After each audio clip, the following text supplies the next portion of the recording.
Good evening, everyone, and welcome to this matchup between the Springdale Bulldogs and the Rogers Mounties. I'm Claire McElroy, and I'm joined with Mark Solis. Good evening, ladies and gentlemen. I'm very excited to be accompanying this game here.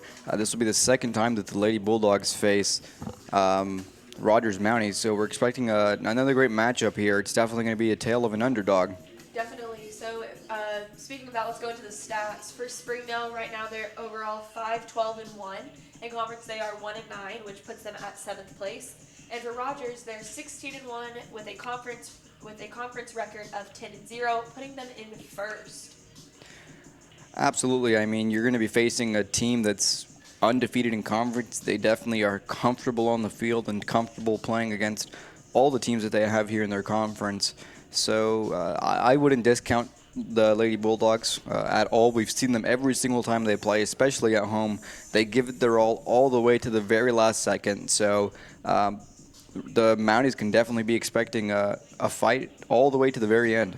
Definitely, and obviously we have to talk about home field advantage. It's something that we talk about a lot, but I mean, a lot of times you see teams that can hold their own really, really well at home, and I feel like we'll see Springdale come out and show that today. So while we do have two different teams on two completely different spectrums, Springdale is not going to make it easy at all for Rogers to get whatever results they want to get from.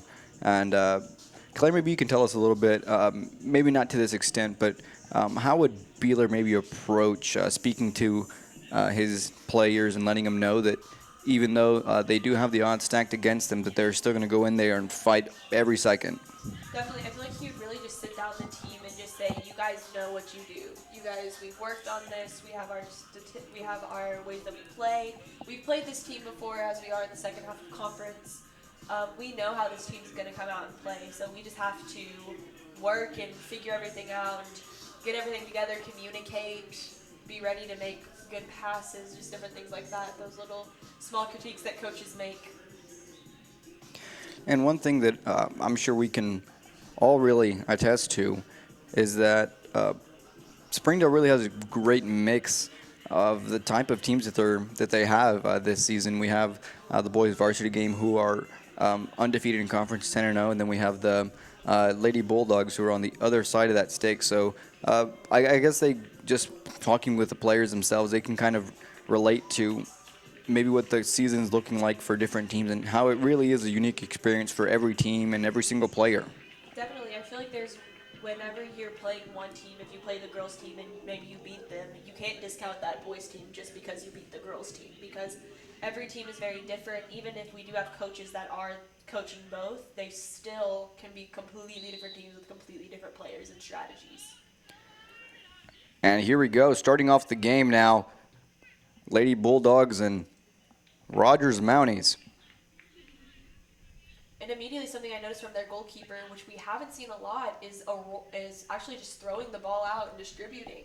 A lot of times in the high school, we see teams with goalkeepers that just like to punt the ball, get it down the field. But I've talked about this before. I like whenever teams just decide to distribute the ball, because it makes that distribution a lot easier.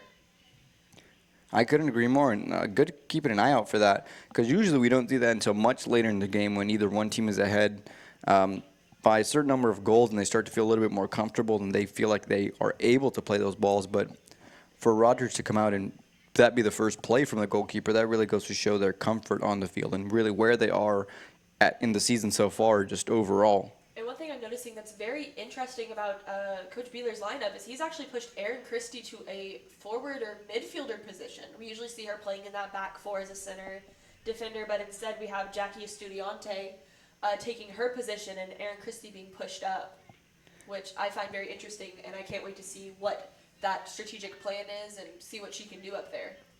Yeah, we definitely see things changing up quite a bit here. And we see Erin Christie playing the back, and she's a great, great defensive player. She's coming at some very key times in her team whenever she's playing with them. She's helped them out in very, very important parts. So it's going to be, like you said, interesting to see how she can help her team up top and try to get those goals and assist other players. Rogers now in the first offensive play of the game. Long ball there. We're going to have an offsides position. That's one thing that the defense is going to have to watch out without Aaron Christie being there is they're going to have to really kind of work on their spacing and different things like that because Aaron knows it so well that it's going to be it could be hard to try to figure out without having her there. Even on those mix-up, we did see that Aaron Christie does have some speed on her, so she was able to catch up to those very quick forwards. Parsons now with the attack for Springdale. Danny running after it, playing it back to Heather, who gets intercepted by a defender, but is able to play it back in, and the keeper's able to pick it up with little difficulty. Now, let me tell you, that's what I really like to see right now. Rogers was pushing up, tried to get an attack there. It got called offsides, and immediately the first play that Springdale did was come back with an attack of their own. So, again, this just goes to show the type of team Springdale is, and regardless of what the results are or what the standings are so far, they're always going to be pushing up and trying to do their best and just play the way they know how to play. Definitely. I just hope that this Rogers team realizes that we can't underestimate, and also Springdale can't overestimate either. So you have to have these teams kind of realizing that it can go any way at any time. So there's no, even though we are playing first in conference, or they're thinking, oh, we're playing last in, or one of the last in conference, it doesn't matter. We just have to see how it turns out that night. This goes back to one of the concepts that we've been talking about since the very first home game is composure. Composure is going to be a huge element, especially for teams that carried such a huge target on their back like the Lady Mounties. So for them to come out here and underestimate a team can prove to be the end of their winning streak. It's happened time and time again where a team feels too comfortable in their position and how well they know they can play that it comes back and it really affects them on that scoreboard. So for them to keep that composure is going to be a huge element, just like it would be with any team that feels more comfortable or has this advantage statistically speaking. So for them, that composure is going to be a huge part. And also, we just saw a really nice attack by Adriana Parson, just barely stopped by the goalkeeper. By a defender there at the end. But we talk about her speed constantly, and that just showed how fast she is. She just carried that ball down like there was no problems. Finally, a defender was able to get to her, but that shows that this Springdale side can be dangerous.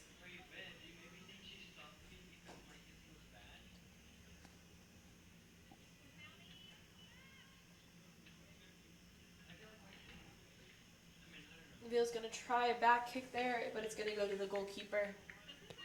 And I believe that was a second or third attack already in the first 5 minutes or so of the first half. And we've had one attack from Rogers, so that tells me at least that Springdale is really out there to get it and is hungry for some goals. Definitely.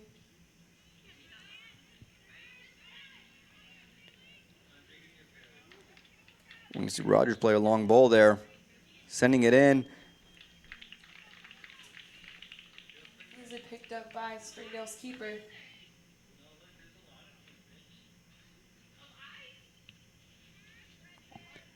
Short goal kick there, but picked up nicely by Jessica Alvarado.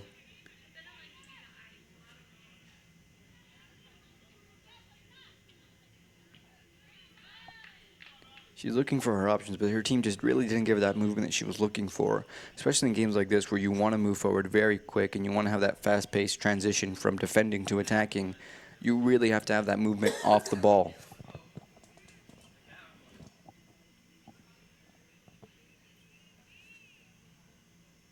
Now it's going to be a throw-in for Rogers.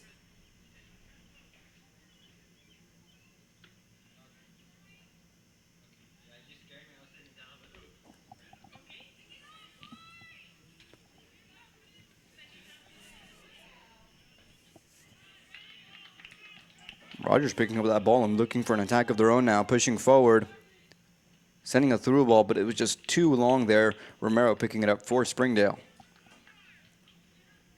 That's one thing Springdale's going to have to watch out for. That number 4 was wide open there on the side, so their defense is just going to have to pay attention to the outside and the back sides. Now, let me tell you, now that we have the sun coming out and really shining on the field, it's really around this time that players really start to appreciate the weather. Whenever we had first started off the season, we saw a couple rainstorms. We saw some pretty cold weather, and we're going to have the first goal there from Rogers. It's going to be crossed in. And Rogers forward was able to pick it up and just get it right behind the net. Springdale trying to get it out of there, but it just wasn't enough to clear the ball out of the net.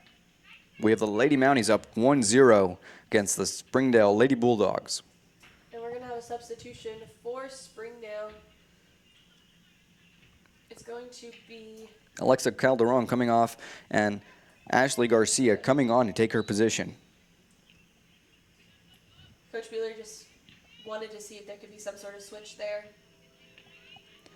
I mean, especially with the game like this where you have, again, that advantage of being first in conference versus a seventh-place team, you really do have that flexibility and that comfort to try new things out because, again, these coaches are starting to think about that state tournament. That's really what matters at the end of the season. You can place first in conference and win every single game, but what really it comes down to, what everybody wants, is to perform well and do as best as they possibly can in that state tournament.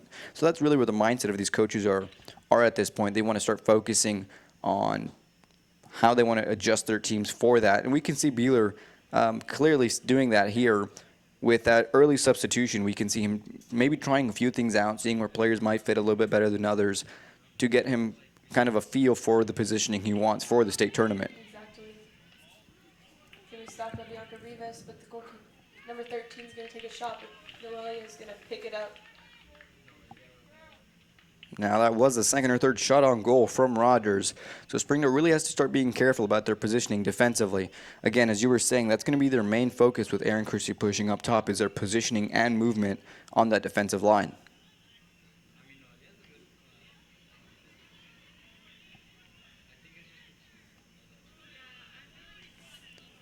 Now we really do start to see the style of play from Rogers start to pick up here. We see players dribbling nicely. They're looking for open players in open positions, and they're executing those passes very nicely.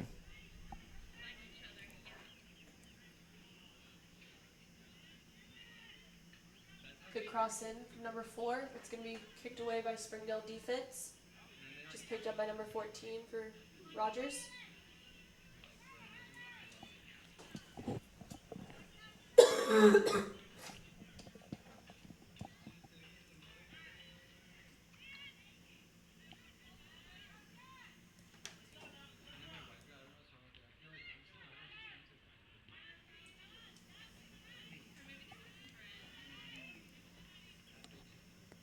Springdale's Heather Gonzalez there with a nice take on, looking to give herself a little bit more time and giving it back there to Jessica Alvarado.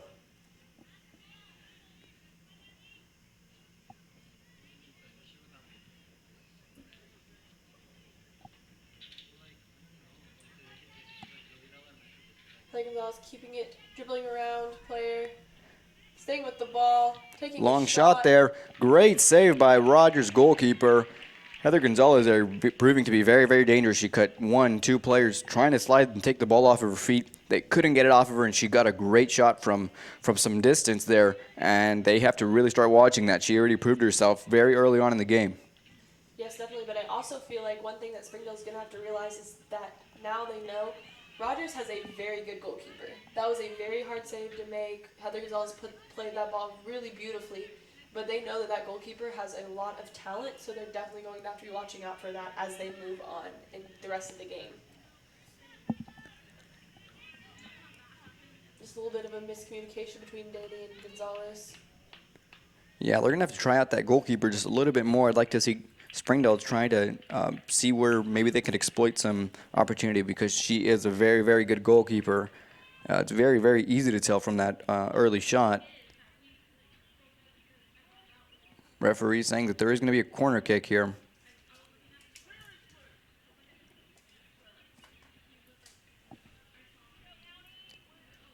Now, this is Springdale's first corner kick of the game.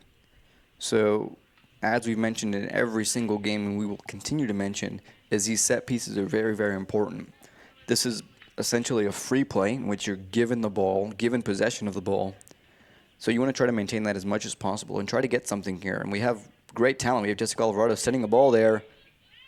Nobody being able to pick it up, but we're going to have Danny dropping back, looking at her options, and playing it backwards. Good ball in by Bianca Rivas. Parsons is going to head it in, but number 3 is going to get there and play it out.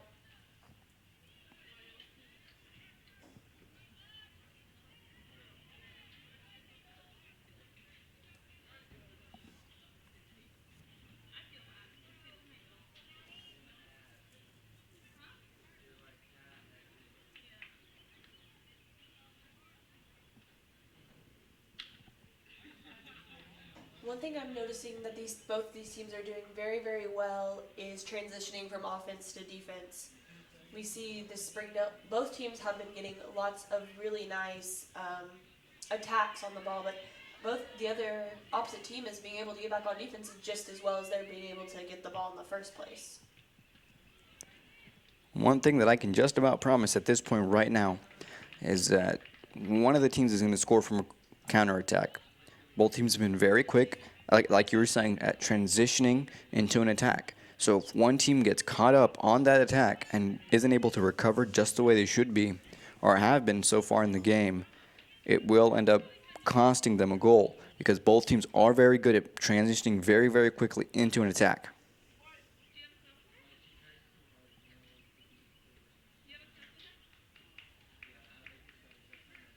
It's going to be called Springdale ball. It's going to be a throw-in.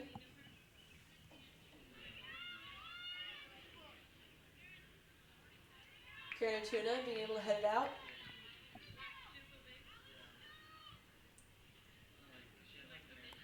A good leading ball, but picked up by the Rogers side. It's going to be a throw-in for Springdale. And there we can see, although the execution wasn't exactly what we would like to see, the intention was great. It couldn't have been better. Seeing that potential for that run or that open position and sending it to that place and seeing that possibly there could be a play there or something dangerous. So that's really what I like to see. I just hope to see a better execution later on in the game. And Tuna just stopping that counterattack there.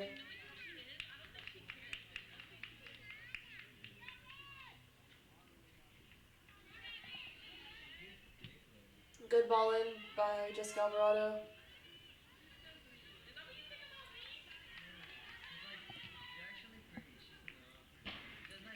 Heather Gonzalez just getting a little bit happy there, taking a shot and going over the goal.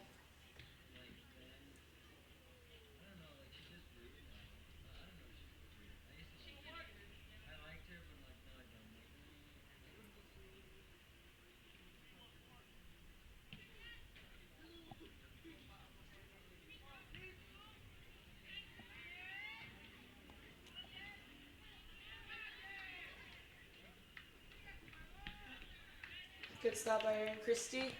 Now, we've been seeing a lot of from Erin Christie is kind of that defensive side of her coming out a lot on that attack whenever we have Rogers trying to come out with the play. She comes out here and either intercepts the ball or just chases it down to the very end. And that's a good mix because she is very fast, she is very technical, but that defensive side of her is coming out and really helping her out up top.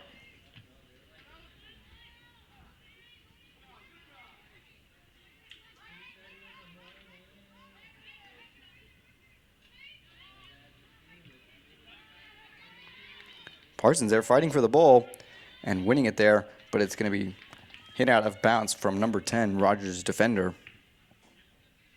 Way to battle by Parsons, just able to stay in there and battle, even falling down once, but still being able to get up and get the ball.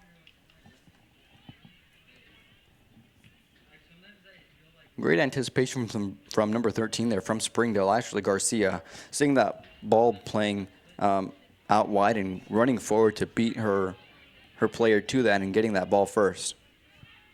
Tuna playing the ball up. It's going to be intercepted by number 14.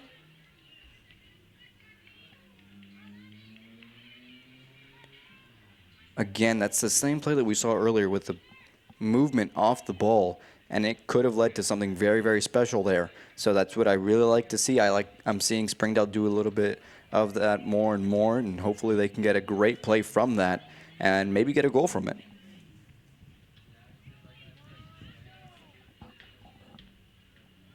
Just going to let the ball run out of bounds.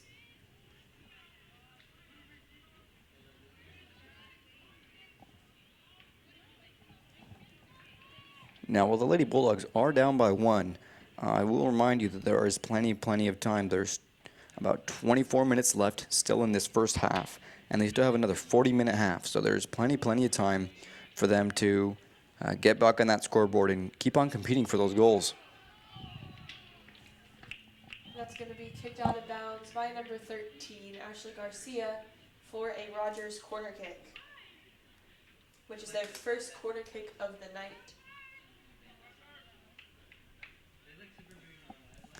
Now we get to see here how the Lady Mounties are able to execute off of these corner kicks. We saw that Springdale didn't have too much luck on their first one, but we get to see now how these Lady Mounties are able to execute and get a play off of this corner kick.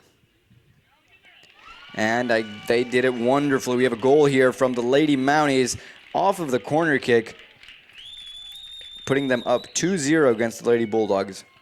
And there couldn't be any more clearer way to say that's why it's important to really be able to execute on your corner kicks. We saw it here firsthand.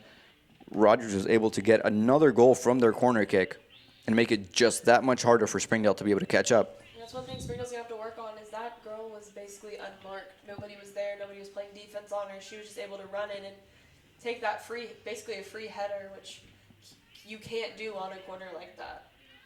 Which you did say early on would be important, that movement and possession in that defensive side.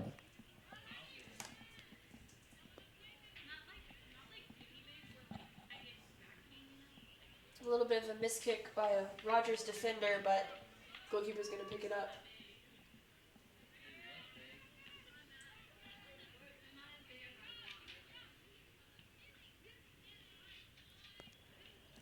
And it was, in fact, number 14 scoring for Rogers Mounties. She was the one that got that great header from that corner kick and putting it in the back of the net with a great play.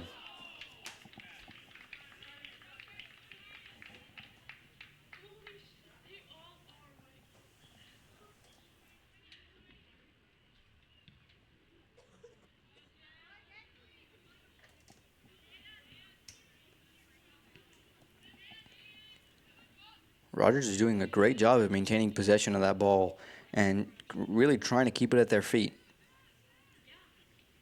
We're going to throw in for Rogers, number 4.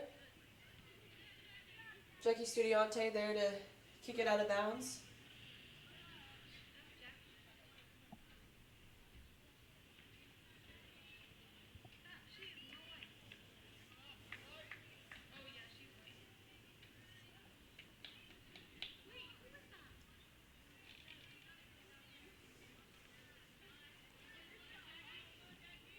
Great turn there from number 4 from Rogers, trying to play a long ball there, but she still maintains possession there, looking for that through ball and finds it, just sends it a little bit too long there for number 6 to be able to pick it up, but the intention was great. Springdale again has to be maintaining that composure, trying to focus on and anticipating the plays that are going to happen.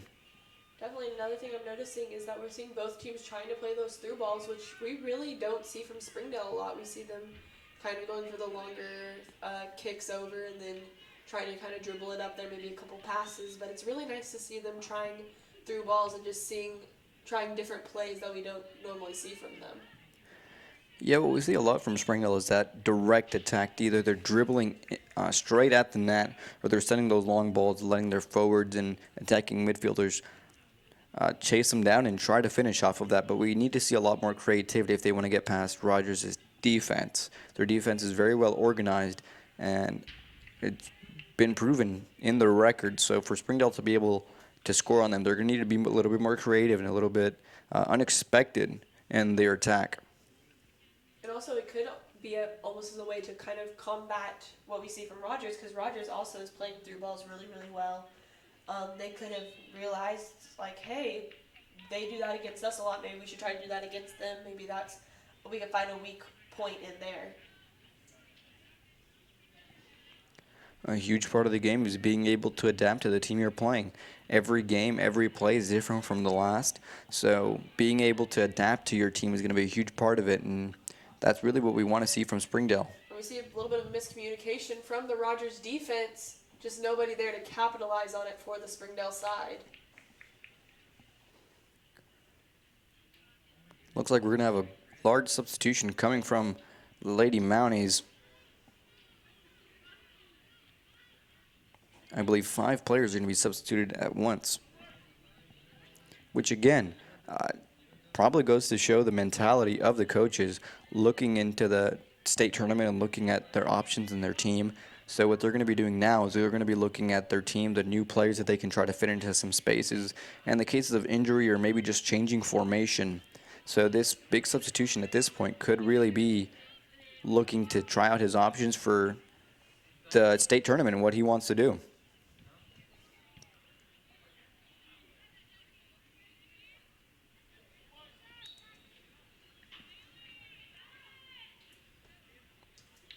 And here we see the substitution.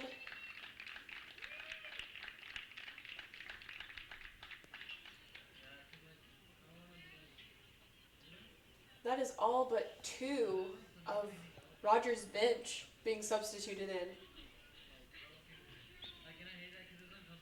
So yeah, I would venture to say that that's probably the call, looking to see where he wants to try new players at their style of play and how they can fit into a possibly new formation for the state tournament. That's really the main goal for most of the coaches at this point. They're past trying to get in conference, and they're really looking forward to playing in the tournament, which is coming up soon.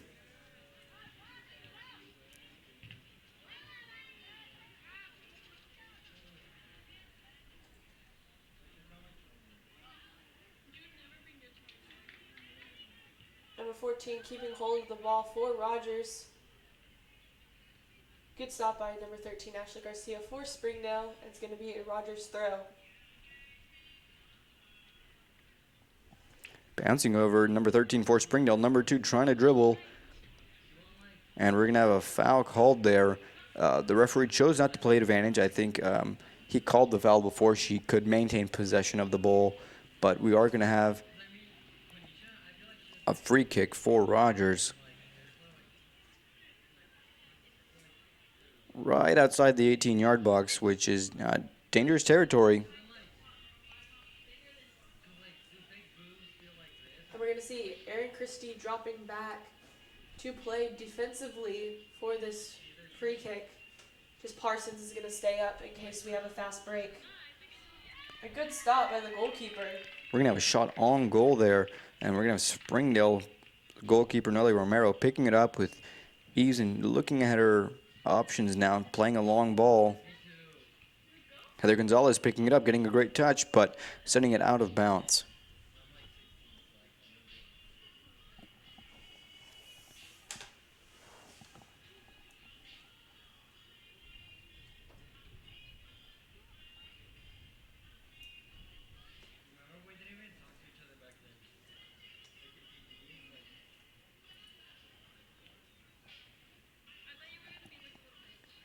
Now, if you notice, Claire, I don't know if Springdale's communicated within themselves, but we have number 17 here for Rogers on this far left side, completely open and unmarked. So it's going to be interesting to see if she's going to get an advantage play from that.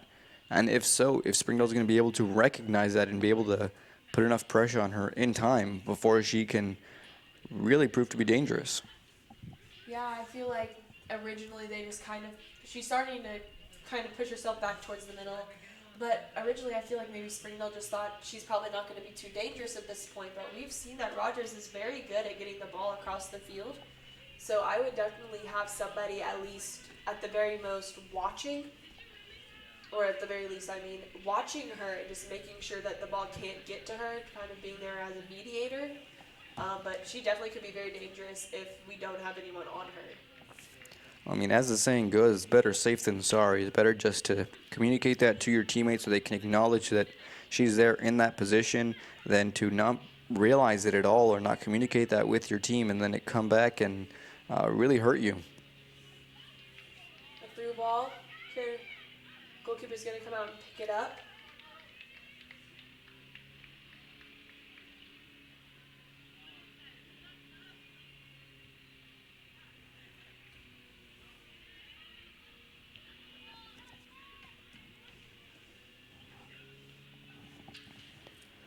Alvarado and Gonzalez, they are holding the center and trying to play forward, sending it up, but it's going to be intercepted there from Rogers' defense.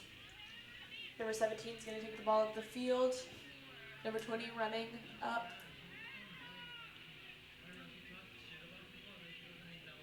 And Chris is going to get the ball.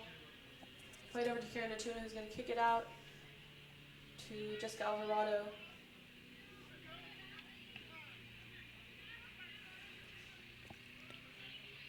And we did see a little bit there again of Aaron Christie's defensive side coming out. She dropped off pretty heavily to go back and defend that ball. And now she's having to push back up. And Rogers again is coming back with another attack. Centering it in. 15, taking enough time to set up a shot and getting a great shot from about 20 yards out from Springdale's goal, putting them up 3-0 against Lady Bulldogs. Again, that defensive positioning and marking proved to be very, very important. Number 15 for Rogers coming back, looking at that positioning and getting a shot from way out wide and putting it in a great, great spot, bottom left corner, and getting another goal for the Lady Mounties. Yes, with just about 13 or so minutes left in this first half, Springdale's down 3-0. They're going to have to try to get those goals back.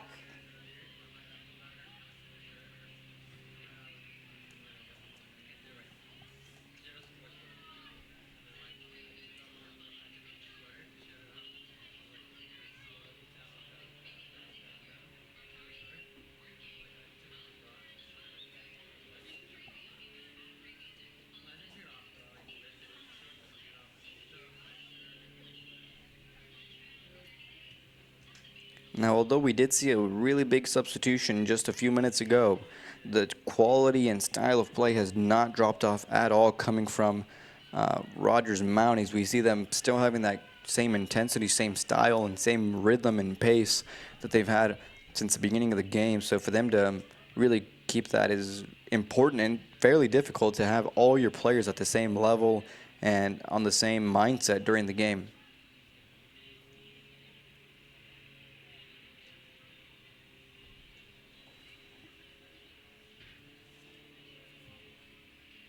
There's going to be a throw-in for Springdale.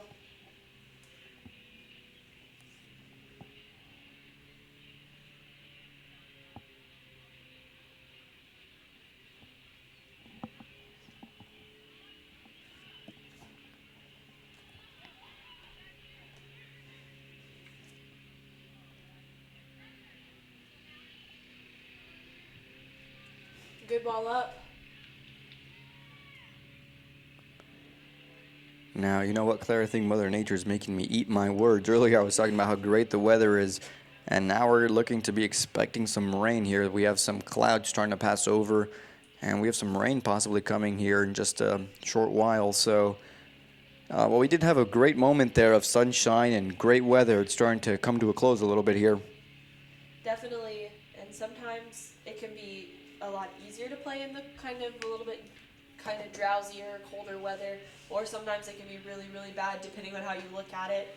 It's nice because players maybe won't get as hot and won't have to be substituted as much or start to get as tired, but also just sometimes it can be really difficult to pay attention when it's all nasty and rainy.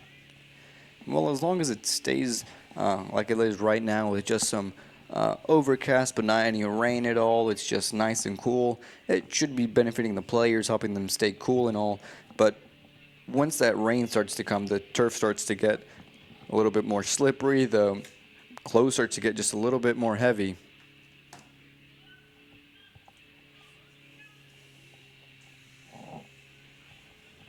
We see a good play there by Heather Gonzalez.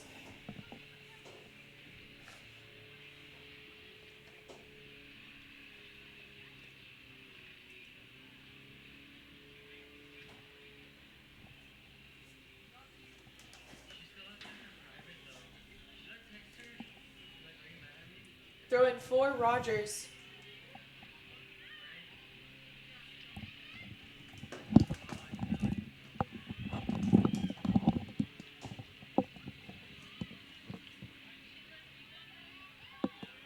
Rogers now moving forward with another attack.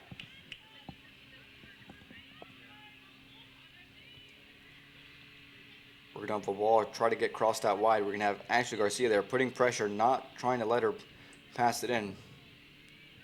Rogers now looking for a fourth, looking at their options, playing it back. Adriana Parsons stepping in on number 14 and is able to get the ball. And now Danny's going to try to carry it up the field, but be stopped there by her defender and picked up and sent back to Heather Gonzalez. Gonzalez with the long ball. They're looking for Danny. Danny taking one to the face, but keeping the ball in play. And again, she gets that possession of that ball, dropping back, trying to get it back.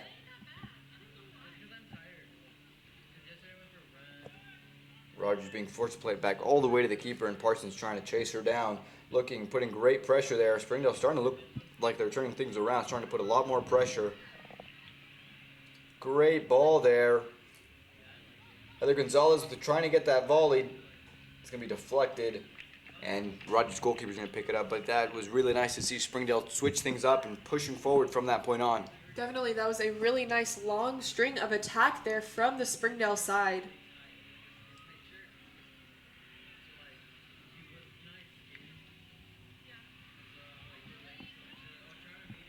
Rogers with that cross, not being able to get possession there, but Springdale's going to be picking it up with a throw-in now.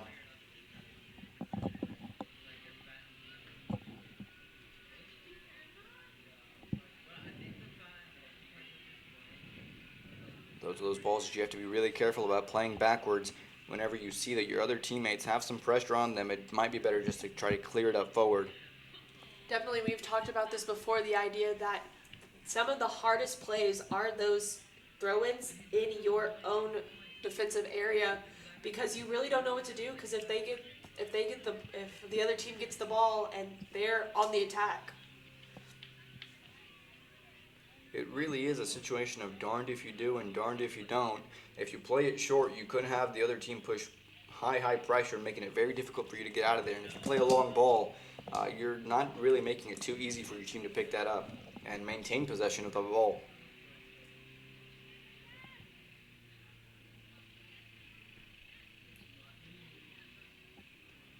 We can see here we've had 3 or 4 throw-ins now from Springdale in their own defensive half. And it's exactly what we just talked about. Very hard for them to keep that ball away from Rogers, really having the advantage on those throw-ins. It's going to be an attempt at a centering pass, but not going to happen. It's going to be another corner for Rogers. Now Rogers already proved themselves to be very deadly here on these corner kicks. They executed wonderfully on one of them. So it's going to be interesting to see how Springdale is able to really beef up their defending, especially on these corner kicks when they know that they have an opponent that can really do a good job on them.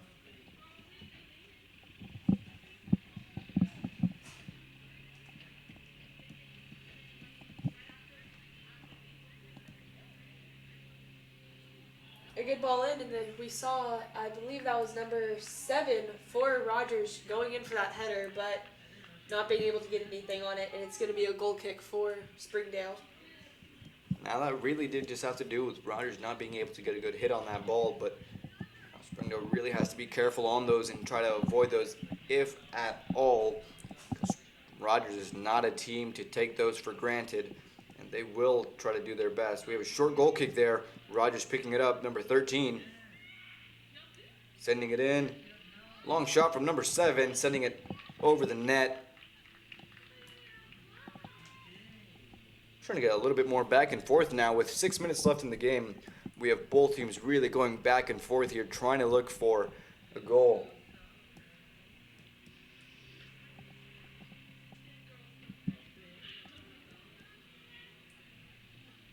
Good kick by Karen Natuna, picked up by Heather Gonzalez in the midfield, just dribbling around, trying to find somewhere to go, and she plays it Jessica Alvarado. She's going to play it back to Heather. It's going to get picked up by a Rogers defender.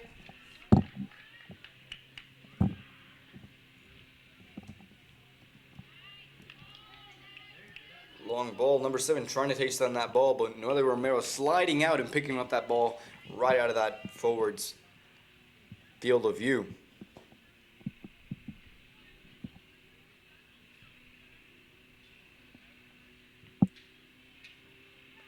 And Tuna there with the long clearance.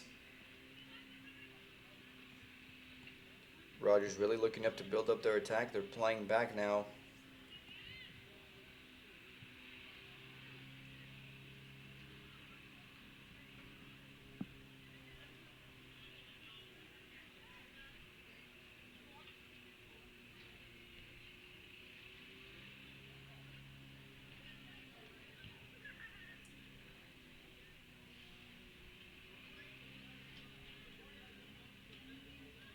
Springdale's 13 with the throw in there.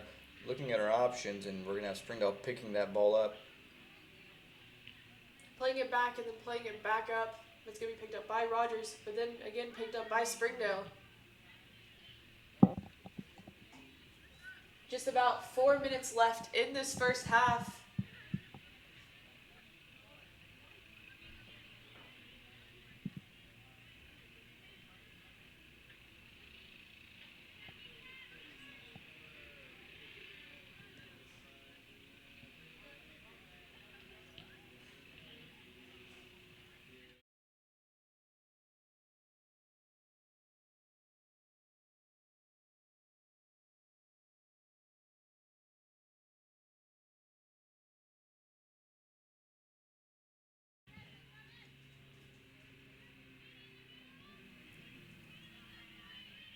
We have Rogers on the attack.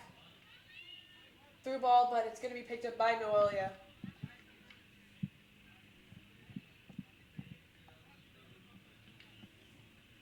Now, with time closing down for this first half, I personally feel like this last goal is going to be really important for the mindset of these two teams. If we get Rogers here with another goal, it's really going to set them up for this second half. Going in 4-0, it's going to be quite comfortable to go into the second half.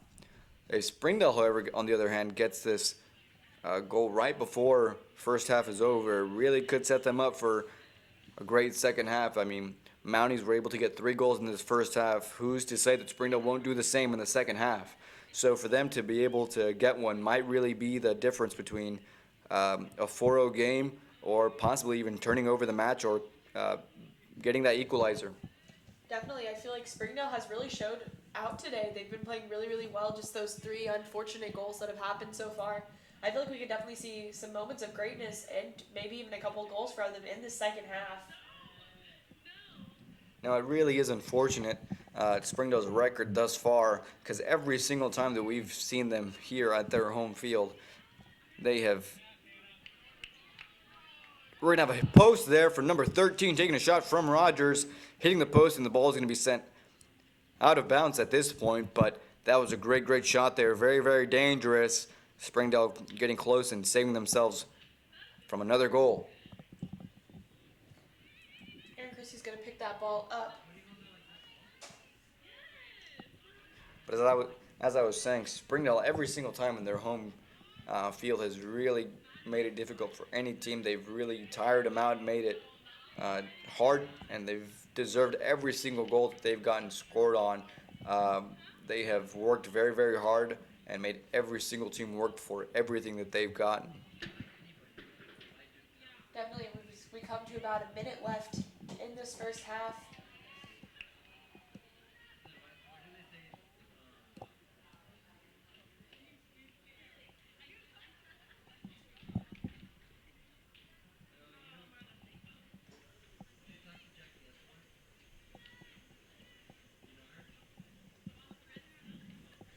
Springdale with these rather unpleasant throw-ins from their own defensive half, but they're trying to manage to get that ball out of there. A little bit of deflection there from Jessica Alvarado, but it's just going to hit off that Rogers player, and go to Noelia. We have a little over 30 seconds left in this first half, but Springdale doesn't seem to even notice the time at all. They're just really focused on getting that ball as much as possible, and it really does show. They're fighting for every single ball, just laser focus at this point. Really nice attack so far by the Springdale side. This could be the last attack of the game. Alvarado sending it out wide. Parsons chasing it down with just 10 seconds left on the clock. And that's probably going to be the last play of this half, if I had to guess.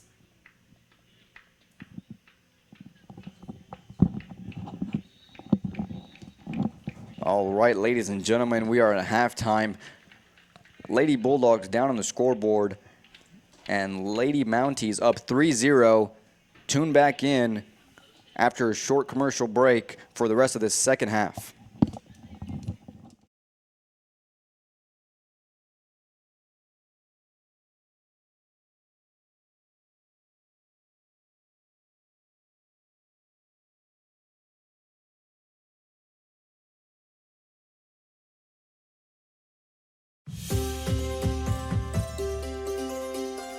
I came to the clinic during school, and when I got here, they were very thoughtful and friendly to me, and they took very good care of me. We provide a full variety of primary care services, preventative, acute care, chronic care for adults and children. It's been very convenient for me because I haven't had to leave school and go make an appointment. If your student gets sick, you could send them over to one of the wellness centers rather than having to take off of work. It's kind of hard sometimes to get out of the work. It's just good that they have like a school-based clinic, because like that, if the child is sick, they could just come over here without the parent coming in. Anybody can come to the clinic. Our motto is healthy people, healthy community, and we thought what better way to help improve the health of our community than by starting in our schools. Zaxby's food has always brought people together, catering to the big moments, the little wins, the long talks, and the quick getaways. Because food this inviting is bound to add a lot of flavor to your life. Introducing the Zax Pack. Served with chicken fingers, sides, Texas toast, and iced tea. Pick one up for dinner or your next event. Friends, family, flavor. Zaxby's. Indescribably good. For over 20 years, Community Clinic has served Washington County with quality and affordable health care. With 3 wellness centers in Springdale, located at Jones, George, and Elmdale Elementary, our services include primary care, pediatrics, prenatal, behavioral health, and physical therapy. We offer services in English, Spanish, and Marshallese so that we can help your family. The Community Clinic. Healthy people, healthy community. Springdale Public Schools are connecting students to student achievement,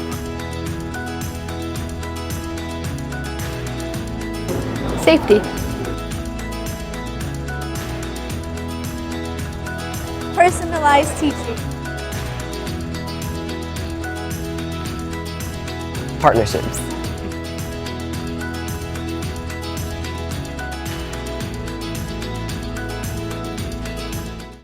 At Springdale Public Schools, we're given every opportunity to succeed because we are #the choice for education, athletics,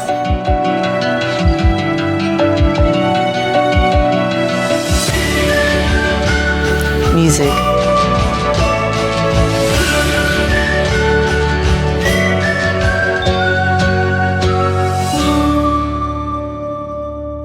Athletics in Springdale has been producing winners since 1910. Our coaches do a tremendous job connecting our students to our schools. We are one community. I really like to work on one class for a whole day, which I have the flexibility to do. So as we were looking at all the various programs, we looked at several different programs, but the one that we were most excited about was the School of Innovation's virtual school, because it seemed to have a good balance of it being well organized with a good pace, but at the same time allowing for some flexibility to work with our own schedule, and then also allow our kids to be interested in other things as well. Well, I'm able to help my parents and their company. So she's helping us to figure out who gets what and put them in the boxes and take them and weigh them and shipping. And so she got to see and be involved in that whole process along the way of what it looks like to try to start a business, which was really fun for her. So my parents and we own a company called Iachika. It's a company that inspires girls, and we try to really help girls build up their inner strength. We have super cool apparel and events. Unless she's testing, she can walk away from the middle of her math lesson and come in and see what we have going on. It's really flexible and enables me to do all sorts of different things. We started homeschooling about, 3 years ago. Right now there's so much available in terms of homeschooling that it's a little bit overwhelming. So I started homeschooling in the 5th grade, and we were doing club soccer, so we were traveling. I first became interested in the Don Tyson School of Innovation, just what they were doing, and was fascinated by their approach. So I went and studied their website and saw that they had a virtual school. It's really flexible and enables me to do all sorts of different things. And then also being able to contact teachers if I have questions that my parents can't deal with. She really loves science, and she was moving so fast that they were able to actually move her up a grade. But then her math, she was kind of struggling with that a little bit, so we were able to try and tweak the program to fit where her needs were. I'd love to go and play college soccer. I'd love to go as high up as I can in the soccer world. But I think ultimately I'd love to work for NASA, either as an astronomer or as some kind of engineer to help colonize different planets.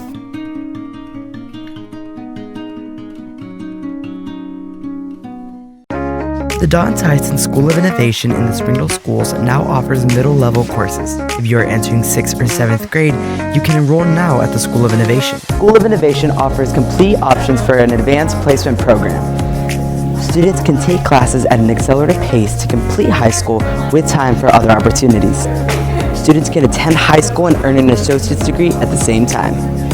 At the School of Innovation, you can also earn certifications that are recognized in business and industry. In 7th grade, academic programs include STEM instruction in math and science, humanities instruction, English language, arts, and social studies, Spanish immersion for non-native speakers, Spanish for native speakers with culture and communication connection. Program of studies include East, engineering, robotics, drones, urban agriculture, medical arts, computer science, visual arts, and theater.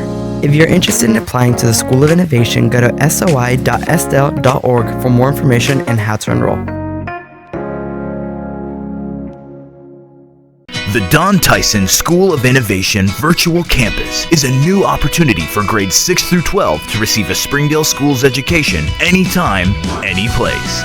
With the blended model, virtual campus students have full access to the Don Tyson School of Innovation campus during school hours for electives, clubs, tutoring, and activities. The virtual campus is my education on my time. The Don Tyson School of Innovation Virtual Campus. Anytime, any place.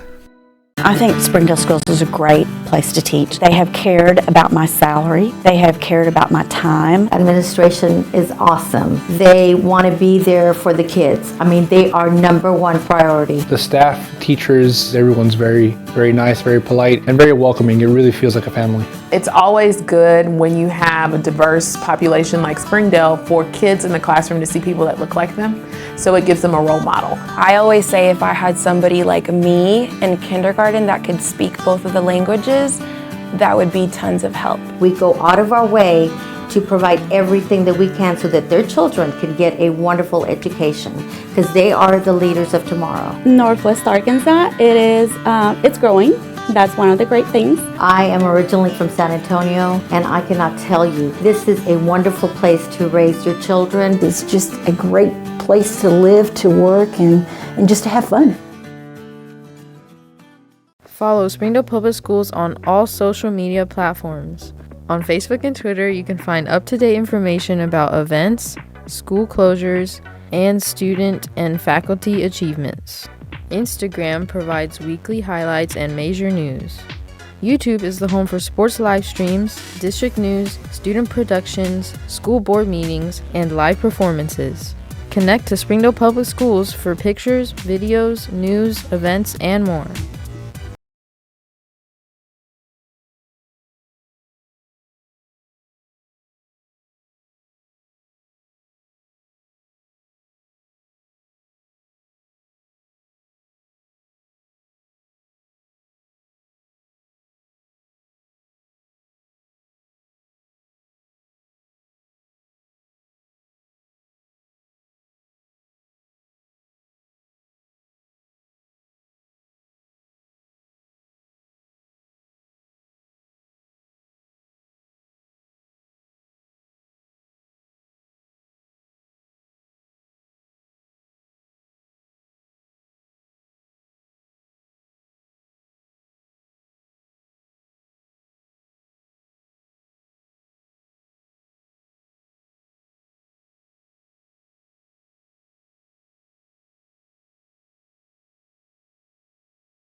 All right, welcome back, ladies and gentlemen, with this rest of this great game here. Lady Bulldogs versus Lady Mounties. Mounties are up currently 3-0 on the scoreboard.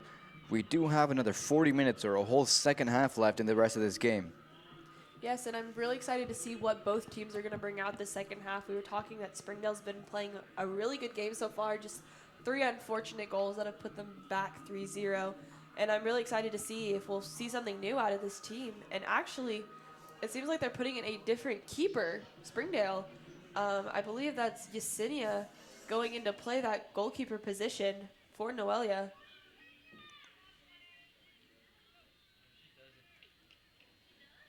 It's definitely going to be interesting to see how the team is able to adjust to that. I mean, Claire, maybe you can tell us a little bit, and with that we start the second half. But Claire, maybe you can tell us a little bit about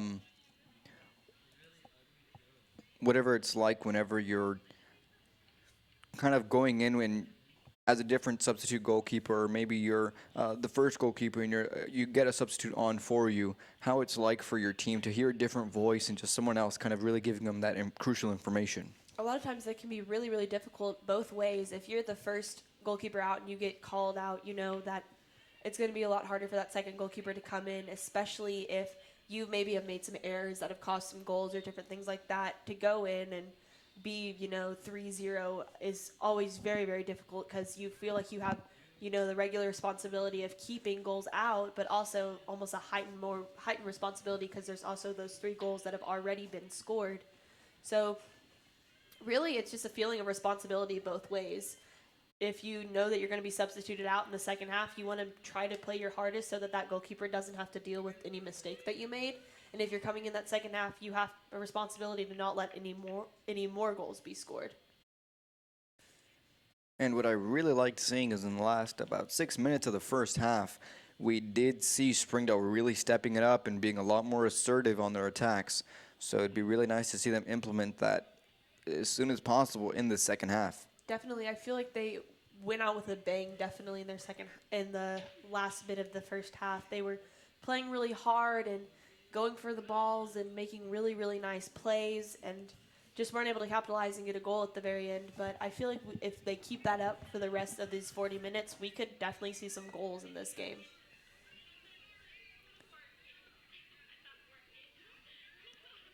We see Springdale now in Rogers' defensive half, so this could be an opportunity for them to try to get something. And we are going to have a corner now, and as we saw earlier, we did see Rogers able to capitalize on corners, so we hope to see Springdale do the same.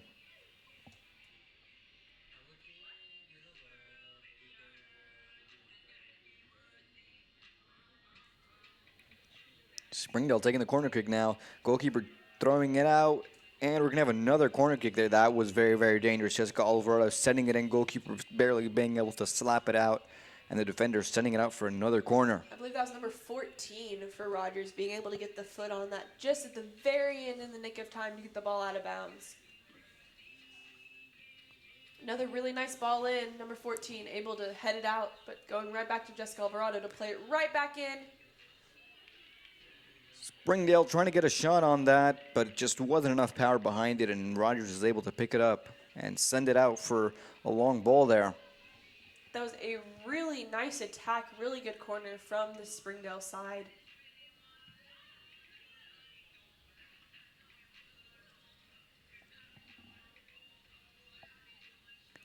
Now, it's really unfortunate to see Springdale wasn't able to capitalize on those 2 or 3 corners really back to back. But they do really show that Rogers has it coming and that they are ready to attack and really try to get as much as they possibly can.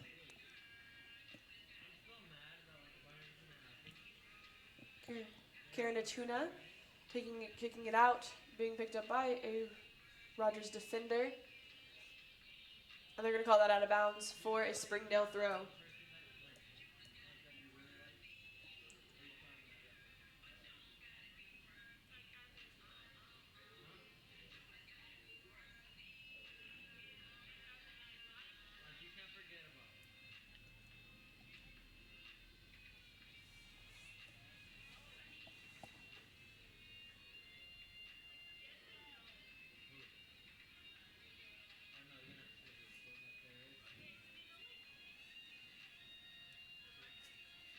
We've seen a lot of attack from Springdale so far in this beginning of this second half, which I'm really excited to see. They've been playing a really, really nice job. The defense seems to have figured some stuff out and are playing a lot harder, and I'm actually very excited to see how the second half's going to go, because it seems like they're playing a lot more intense than they were. We're about to put that to the test now with Rogers pushing up for an offensive, and across there, it's going to roll out of bounds. We're going to have a throw in there very, very deep in Springdale's defensive half. Oh, it's going to be a goal kick. No, it's going to be a throw-in. We have a little bit of confusion there, but we do have it settled down. It is going to be a throw-in.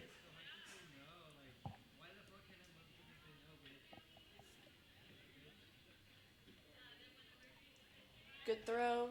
Number 6 going to head it out for another Springdale throw.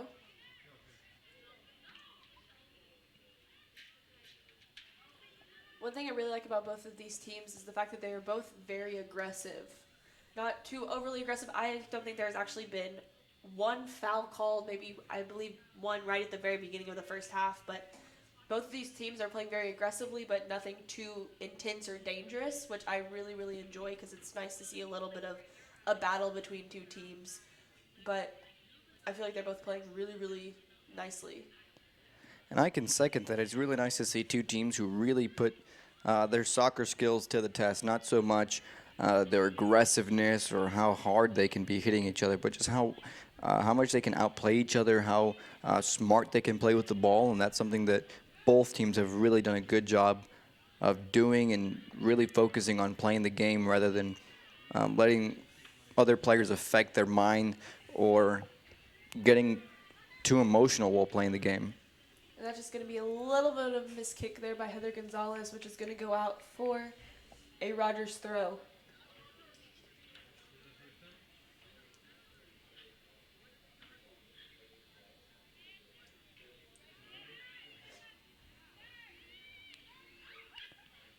Good through ball. Springdale still moving up on the attack. Heather Gonzalez on the left side, crossing it in. Parsons getting a touch on that, but just a little bit too far for her to get comfortable possession and get a good hit on the ball. That has been 2 shots on goal already for the Springdale side. I believe that was 1 shot on goal for the Rogers side. This is going to be a really good match this second half. Ashley Garcia really needs to be stepping up that communication. We can see back here, that's great coverage there. She does it now. But we see that Rogers is pushing up with some open players, and we really need to get that shut down. But it's not a problem. Heather Gonzalez takes that ball away and really doesn't let Springdale worry about that too much. Trying to get that ball on that left side. It's going to be intercepted. It's really interesting to see Heather Gonzalez kind of almost playing like we would see Jessica Alvarado doing. They've both been playing really, really well tonight, and it's nice to see a player that's really willing to take on different players and just play as well as they can. We saw what looked like to be a center there or a cross in, and we saw Yesenia picking it up, intercepting that pass, and then sending a great ball to our Arlene Delgado, who's going to send it to Erin Christie, who's able to try to put some pressure on that, but isn't able to get that ball out of there. That's going to be an out-of-bounds kick for Rogers for a Springdale throw.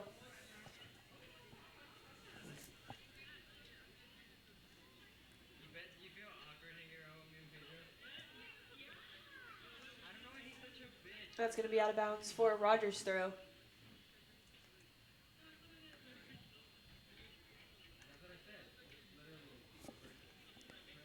Now Rogers is creeping into their own defensive half there with the throw-in, so it's going to be interesting to see how they are able to manage that.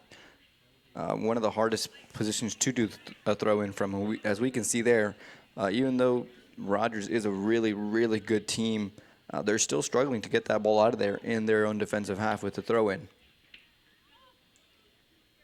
Really nice battle of speed there between Parsons and the Rogers defender, and it's going to be called a corner kick for Springdale. That is their 4th corner kick of the game.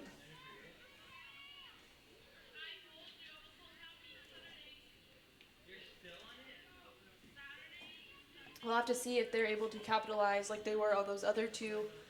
Then maybe this time just score instead.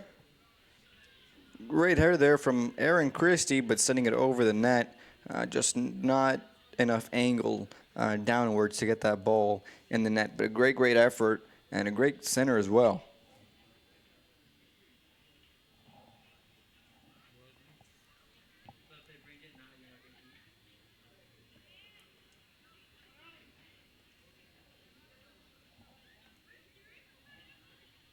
Good job there by Parsons to step up and take the ball for a throw.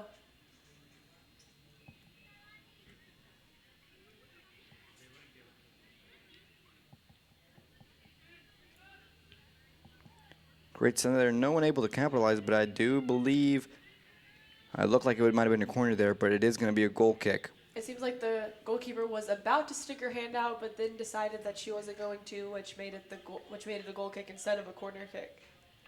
Yeah, she needed to have that situational awareness because that could have been another corner kick for Springdale, which has been creeping closer and closer to being a goal. So seeing that recognition that she has is great. Good goal kick.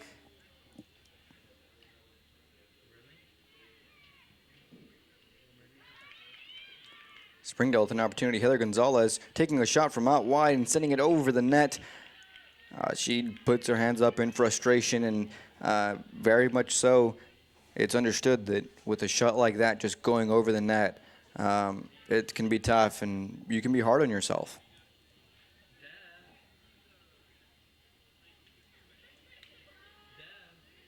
I believe that's the third or even fourth shot on goal for Springdale in the second half.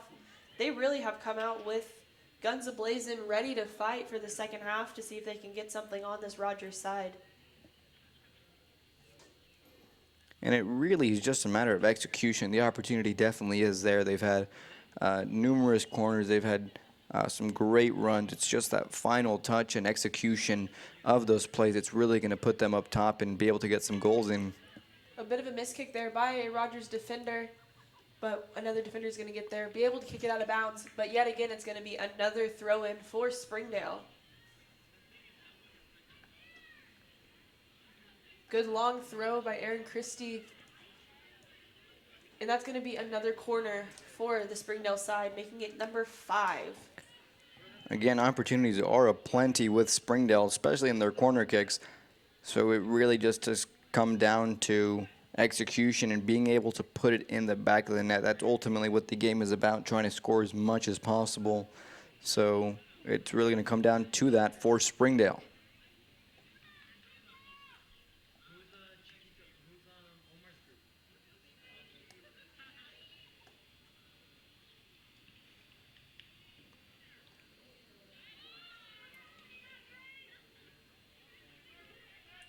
Good stop there by Ashley Garcia.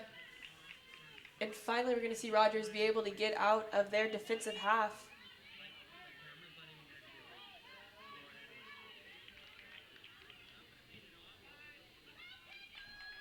Long ball there. Jackie Estudiante chasing down number 6. And doing a great job at that, not letting number 6 get possession of that ball and just covering it out and letting Springdale get the goal kick there. That was a really nice job by Jackie Estudiante. We talk about this a lot with Karen Natuna and Aaron Christie playing that center back position. They are so good at being able to step in at the final second, and Jackie Estudiante is following right in those footsteps of those other center backs that we see. And as a center back myself playing in high school, those are some of the most dangerous plays there when you have a 1v1. There are multiple factors that could really do you in there. The player could be faster. They could have possession of the ball before you get there. Or you have to be very careful also with contact. If you just slightly mistouch someone and they fall inside of the 18-yard box, that will be a penalty. So that shows some great class and great talent there, being very careful and keeping the ball away from harm's way. And this is going to be the third corner kick for Rogers tonight. They've scored already on 1. Another opportunity for a cross here. Playing it short, 13, taking a cut.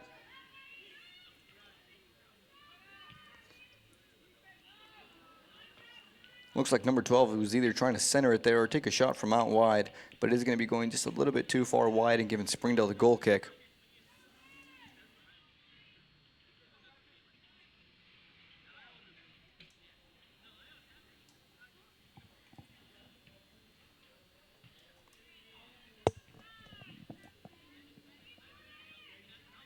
Springdale definitely has plenty of time to try to get as much goals as possible. With 25 minutes left, they can definitely get a few in.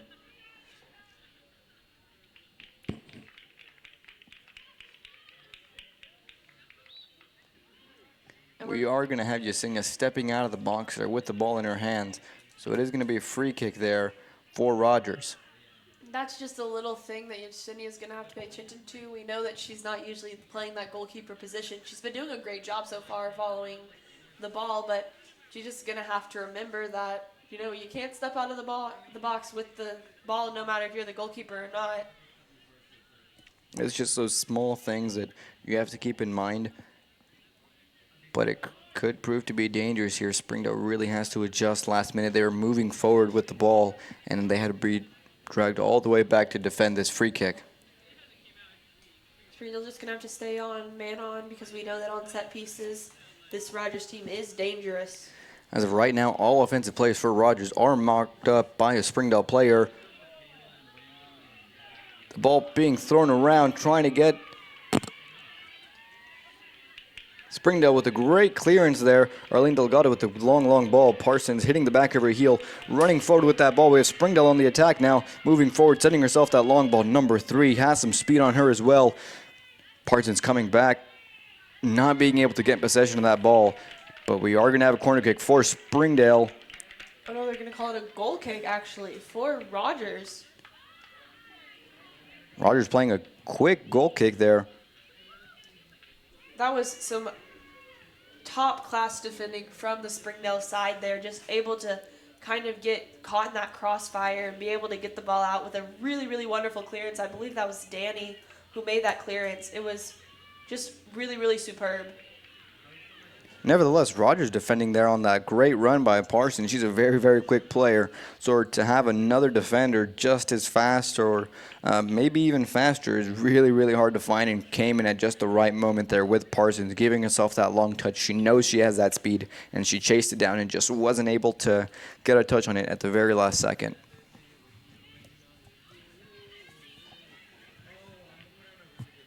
Ashley Garcia going to step in and kick the ball up the field. Erin Christie heading it forward.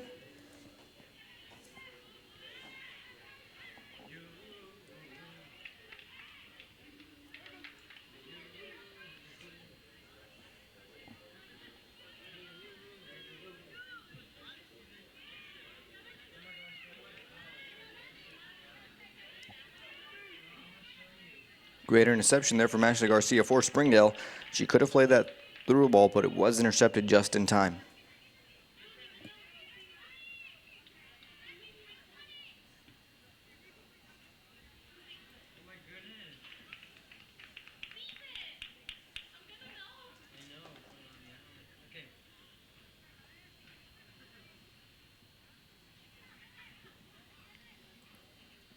We are going to have a substitution for Springdale. Erin Christie coming off, and taking her place will be number 22 for Springdale.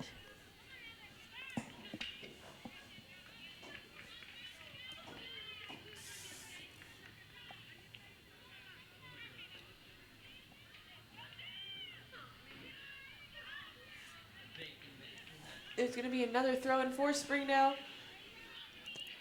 Now the player that will be taking Erin Christie's spot will be Alexis Chavez. And let me tell you, she has some pretty big shoes to fill.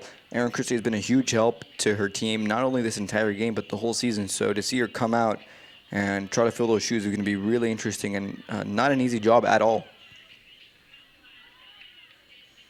Way to keep the ball in there by Arlene Delgado. Passing it back, playing it back in for Danny. Just stopped by the Rogers defense at the very last second, and it's going to be another throw-in in a dangerous area.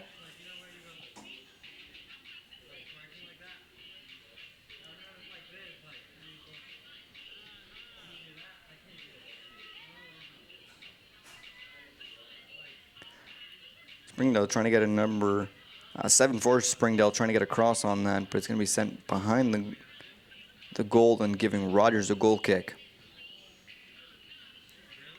Once again, Springdale's going to try their hardest to keep the ball in this attacking half as long as they can to try to get another opportunity. They still have 20 minutes left in this half, mind you, so they have plenty of time to try to get a goal or a couple of goals in as much as possible. They've definitely been on the attack for the last few minutes, so it's very likely that they would be able to get a goal at this point.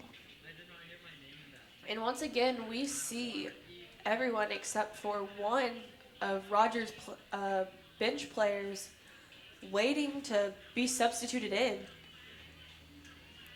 Another mass substitution here. Again, I venture to say it's the coach's mentality and trying to change up and see how his team can accommodate to new structure and new teammates and really see what he can have as a mixture for the state tournament.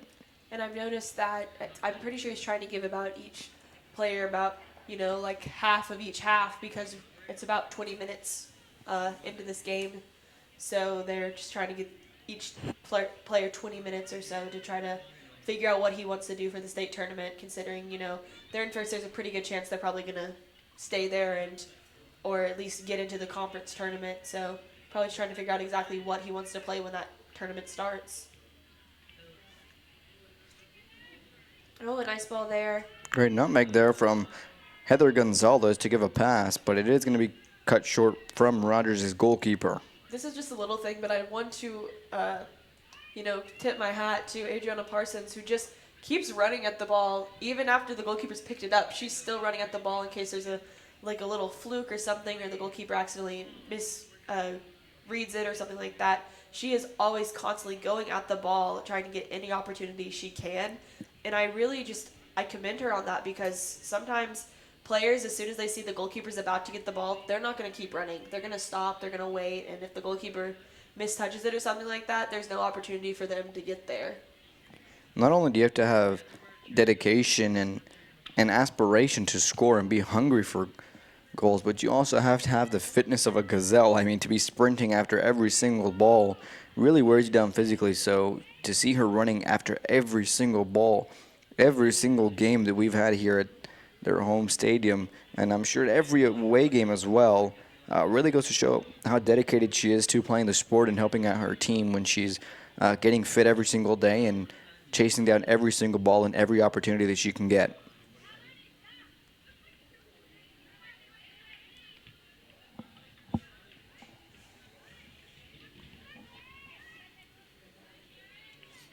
A little bit of a scuffle there between a Rogers player and Karen Atuna, but the ref is going to call no foul, and it's going to be a throw-in for Rogers.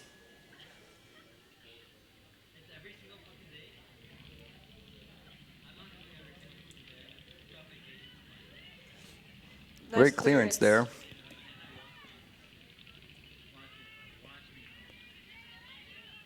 Alexi's fighting for that ball and sending it to Parsons. Parsons looking at her options, sending that long ball there. Danny not being able to get possession. It's going to be intercepted. Heather Gonzalez playing it to Danny, who's able to get a touch out wide. Still keeps it on in bounds, but it's going to be defended very nicely from Rogers. The ball was out of bounds by that point, so we are going to have Springdale with the throw in Rogers' defensive half.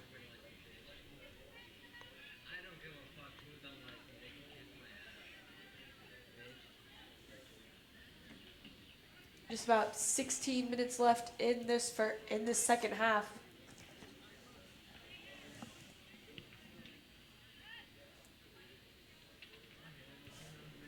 Rogers with a big clearance out, but Jackie Studiante gets her head on it and plays it right back in, but a Rogers player is going to pick it up.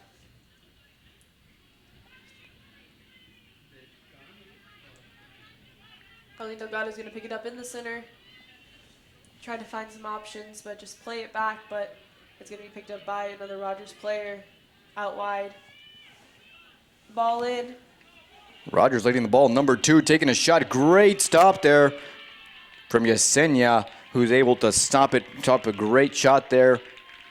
denying that goal from Rogers and doing a great job, especially for someone who's usually not goalkeeper and hasn't been this entire season so far. Really good save there. High quality goalkeeping.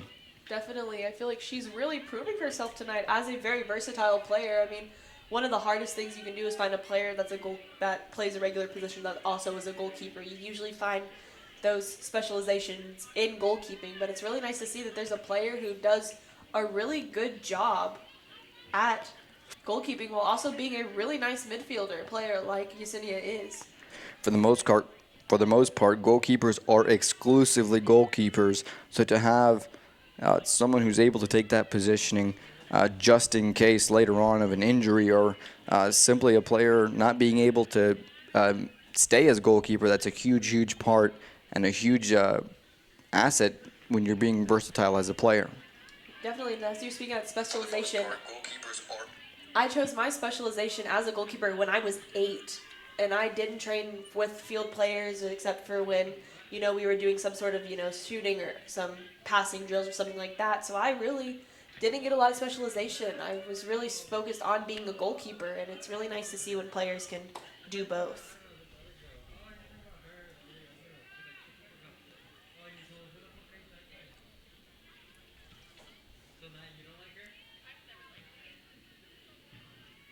Great attempt at trying to play the ball there up top. We are going to have Rogers get possession of that ball. Springdale trying to stop Rogers on this great run here, sending a long ball.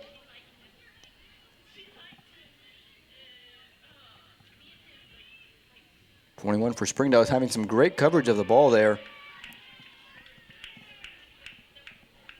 She's going to get a little bit of some contact from the back, but referee is going to go ahead and award the goal kick there. But that's some great defending. Again, you have to be really composed and calm in those situations. As a defender, you have to make sure not to create any fouls because, that is a penalty, especially if you're the second to last player. Then you could be receiving a red card expelling you from the game. So it is very crucial that you stay calm, cool, and composed in those moments and that you try to make sure that the ball goes out of bounds and that you do get the goal kick, which is exactly what happened. Fabiola did a really wonderful job there. She was just able to kind of, keep her back on her and just make sure that she doesn't get anything. Because if the Rogers player may have tried anything, then it would have been a foul on her, which could have resulted in a yellow card or something to that effect.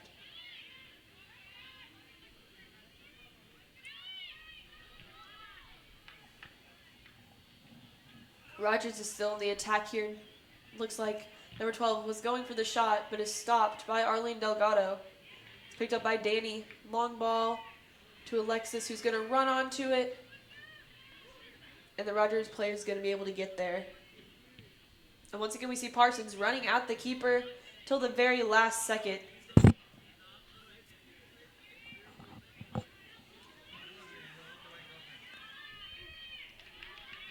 Long ball there, number 2 chasing it down. Yesenia does a great job of picking it up with 2 forwards pushing on her there from that long ball. She really is brave going out there and trying to pick up anything that she possibly can to stop any offensive moves from Rogers. We're going to see Heather with the ball, sending a long ball for Parsons, but number 12 being able to hold her off, but not for too much because the goalkeeper had to kick it out instead of picking it up.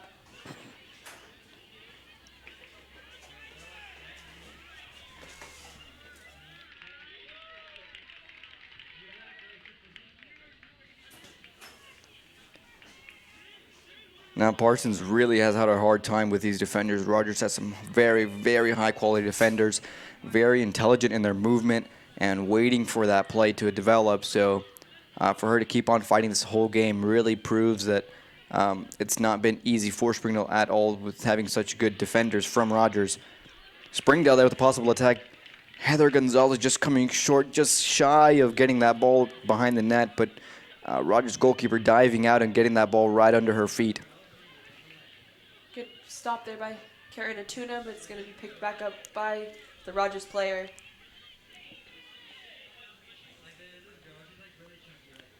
Long cross there. Ashley Garcia not seeing the player on her back. Lucky for Springdale, that player was not able to get a good finishing touch on that. That's one thing that this Springdale side still needs to worry about is communication. We were talking about it earlier, how crucial communication is. And just that little bit of miscommunication could have led to Rogers' 4th goal. Now, how exactly would you communicate that as a goalkeeper in that position if you see your defender having a mark on their back and they don't notice it or don't realize how close that player is? Well, obviously, even probably before anything got close to that type of attack, I'd be saying, man, come on, man. Just saying man, trying to get their attention the best that I could. We are going to have a penalty here for Rogers. Or it seems like they're going to say that it actually wasn't a penalty. It was right outside of the goal box. So it's going to be a possibly direct free kick or indirect for Rogers. Very, very, very close. Too close for comfort on those free kicks and those slides in that position. That could have very, very easily been a penalty kick. So for Springdale to get away with a free kick right outside, I mean literally inches away from that 18-yard box, really is going to be dangerous. And we have every single player going back except for Alexis just staying there, so in case they get that.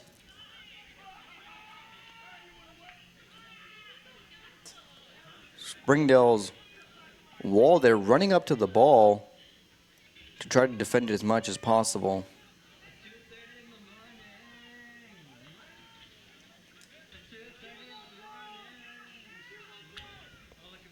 We're going to have a shot that goes right over the net there. Yesenia putting her arm up, making sure to cover that top post. But a great effort there from Rogers. Springdale being spared from that 4th goal there.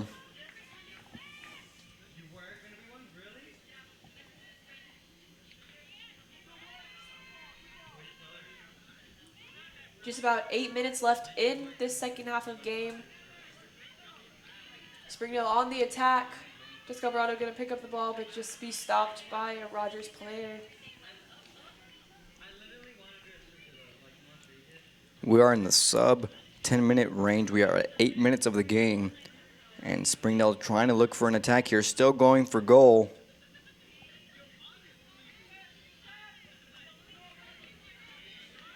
Referee says play on. Parsons playing back to Arlene Delgado, who's going to look at her options, but she's going to be pressured pretty hard from Rogers there. Playing it to Heather Gonzalez. Heather Gonzalez looking at her options, cutting. Another nutmeg there, I believe. Heather Gonzalez with a long shot. Now Heather Gonzalez had some great opportunities. She's been just shy of finishing multiple plays now, and here with this long shot really was another opportunity for her. She just wasn't able to capitalize and just get a good hit on that too comfortably with all those players there. And they're going to call a foul on Rogers. It's going to result in a free kick for Springdale. Now while this free kick is a ways away from Rogers' goal, approximately 45 yards out, it still is important that Springdale try to take advantage and maintain possession at all. Good ball in, just stopped by the Rogers player.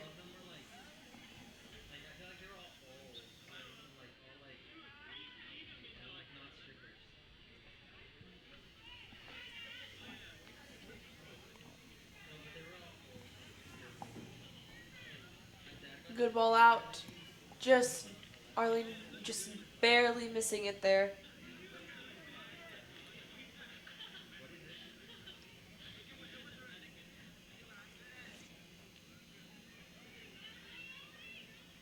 Great defending there from Karen Antuna, getting the ball away, but Rogers still maintaining the possession, sending a long ball. Esther Garcia with number 2, who's able to come out from behind her, take a shot and send it over the net.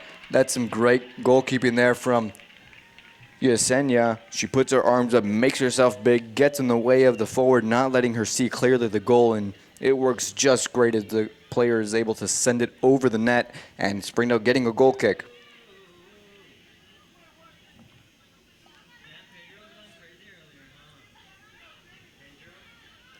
Now, that isn't the first time there. The number 2 has won possession. from Ashley Garcia on her back, so she really needs to be looking there, and goalkeepers really need to be communicating with Springdale's defenders, letting them know of players that they have. Good ball. Parsons going to pick up the ball, but gets stopped by a Rogers defender.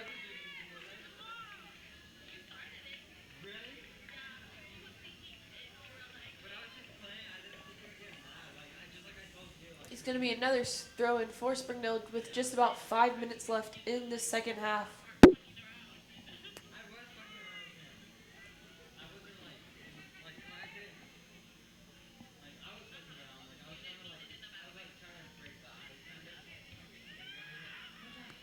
Good turning shot, but just out wide for another goal kick for Rogers. Time is really starting to creep away from Springdale. They only have just under 5 minutes to score a goal here, so they're really looking to get a goal with any way that they can. They've had multiple opportunities through corner kicks, set pieces, and also just regular run of play. So to see them continue to fight for that really is admirable, given there being such little time and especially facing such a good opponent. So to see them come out and really fight for it all the way to the end really is admirable.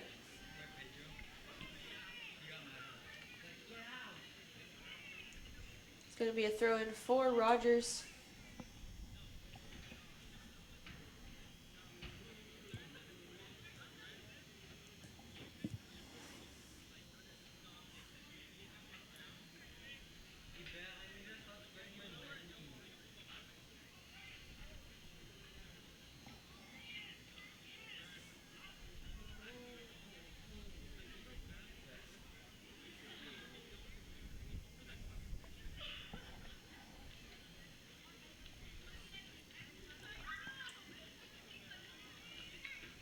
Rogers staying on the attack. Just a bit of a miscommunication there. It's going to be a goal kick for Springdale with just about 3 minutes left.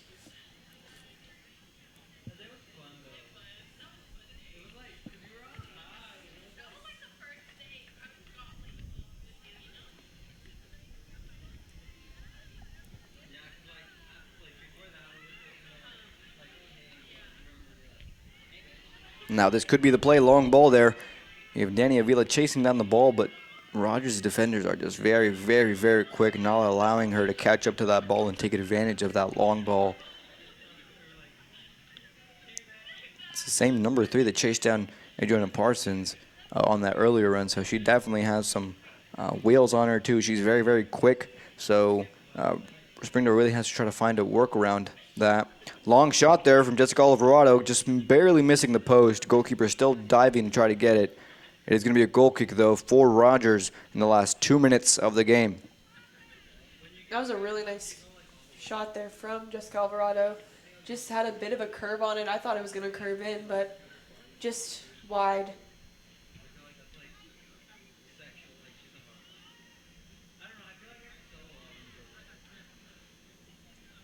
HAR-BER able to keep the ball in, take it down the field. Rogers looking on that far side, trying to send it into the middle there. Number 2 picking it up. Trying to send a long ball to number 8 on this far side. Got sent out of bounds, and Springdale's going to have a throw in their own defensive half, which, as we've discussed before, isn't ideal, but given the circumstances, they don't really have too much of an option.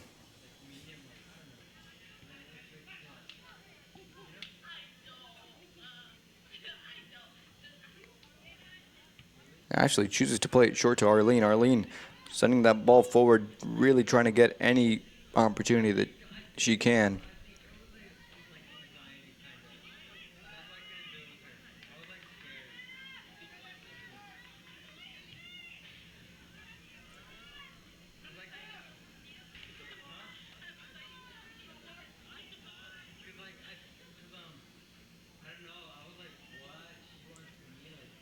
There's 1 minute left in the game.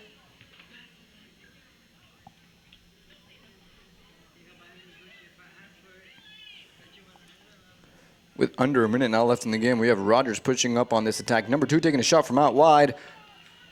Rogers not being able to close that in on that far side, though. with these last few seconds, approximately 30 seconds left in this matchup. We have Springdale trying to take this goal kick here.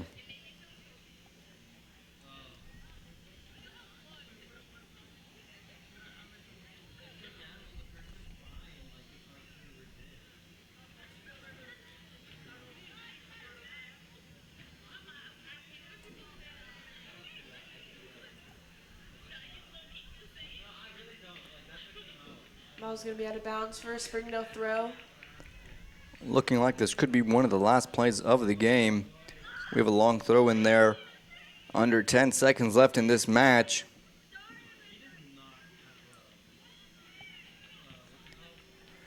And that will conclude the game for varsity girls, Lady Bulldogs and Lady Mounties. Rogers being up on the scoreboard 3-0. Up next, we have another great matchup. The varsity boys Bulldogs versus the varsity boys Mounties. Springdale, with an undefeated record, will be facing the Mounties after this short break. Tune back in for another great matchup.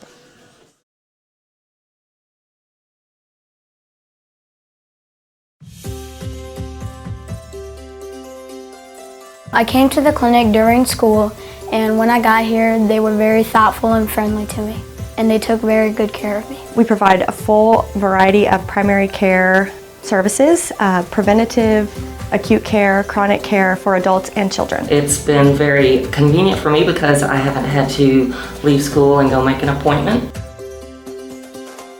If your student gets sick, you could send them over to one of the wellness centers rather than having to take off of work.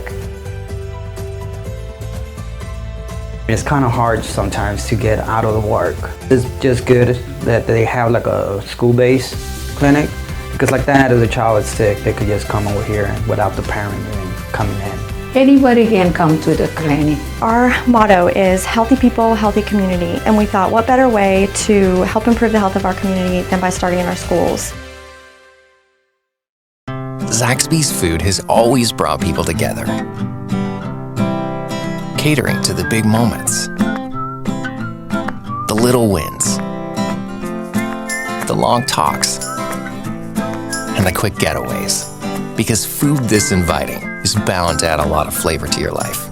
Introducing the Zax Pack. Served with chicken fingers, sides, Texas toast, and iced tea. Pick one up for dinner or your next event. Friends, family, flavor. Zaxby's. Indescribably good. For over 20 years, Community Clinic has served Washington County with quality and affordable health care. With 3 wellness centers in Springdale, located at Jones, George, and Elmdale Elementary, our services include primary care, pediatrics, prenatal, behavioral health, and physical therapy. We offer services in English, Spanish, and Marshallese so that we can help your family. The Community Clinic. Healthy people, healthy community. Springdale Public Schools are connecting students to student achievement,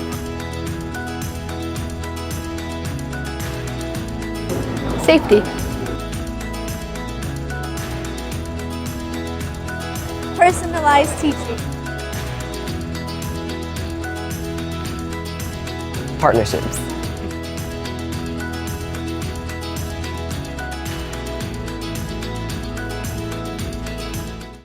At Springdale Public Schools, we're given every opportunity to succeed because we are #the choice for education, athletics,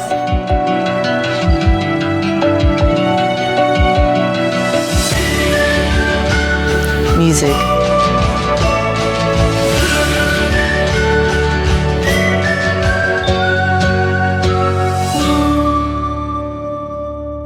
Athletics in Springdale has been producing winners since 1910. Our coaches do a tremendous job connecting our students to our schools. We are one community. I really like to work on one class for a whole day, which I have the flexibility to do. So as we were looking at all the various programs, we looked at several different programs, but the one that we were most excited about was the School of Innovation's virtual school, because it seemed to have a good balance of it being well organized with a good pace, but at the same time allowing for some flexibility to work with our own schedule and then also allow our kids to be interested in other things as well. Well, I'm able to help my parents in their company. So she's helping us to figure out who gets what and put them in the boxes and take them and weigh them and shipping. And so she got to see and be involved in that whole process along the way of what it looks like to try to start a business, which was really fun for her. So my parents and we own a company called HAR-BER. It's a company that inspires girls, and we try to really help girls build up their inner strength. We have super cool apparel and events. Unless she's testing, she can walk away from the middle of her math lesson and come in and see what we have going on. It's really flexible and enables me to do all sorts of different things. We started homeschooling about, 3 years ago. Right now, there's so much available in terms of homeschooling that it's a little bit overwhelming. So I started homeschooling in the 5th grade, and we were doing club soccer, so we were traveling. I first became interested in the Don Tyson School of Innovation, just what they were doing, and was fascinated by their approach. So I went and studied their website and saw that they had a virtual school. It's really flexible and enables me to do all sorts of different things. And then also being able to contact teachers if I have questions that my parents can't deal with. She really loves science, and she was moving so fast that they were able to actually move her up a grade. But then her math, she was kind of struggling with that a little bit, so we were able to try and tweak the program to fit where her needs were. I'd love to go and play college soccer. I'd love to go as high up as I can in the soccer world. But I think ultimately I'd love to work for NASA, either as an astronomer or as some kind of engineer to help colonize different planets.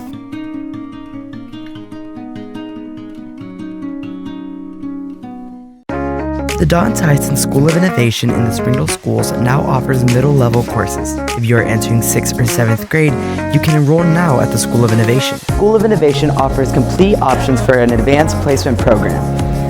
Students can take classes at an accelerated pace to complete high school with time for other opportunities. Students can attend high school and earn an associate's degree at the same time.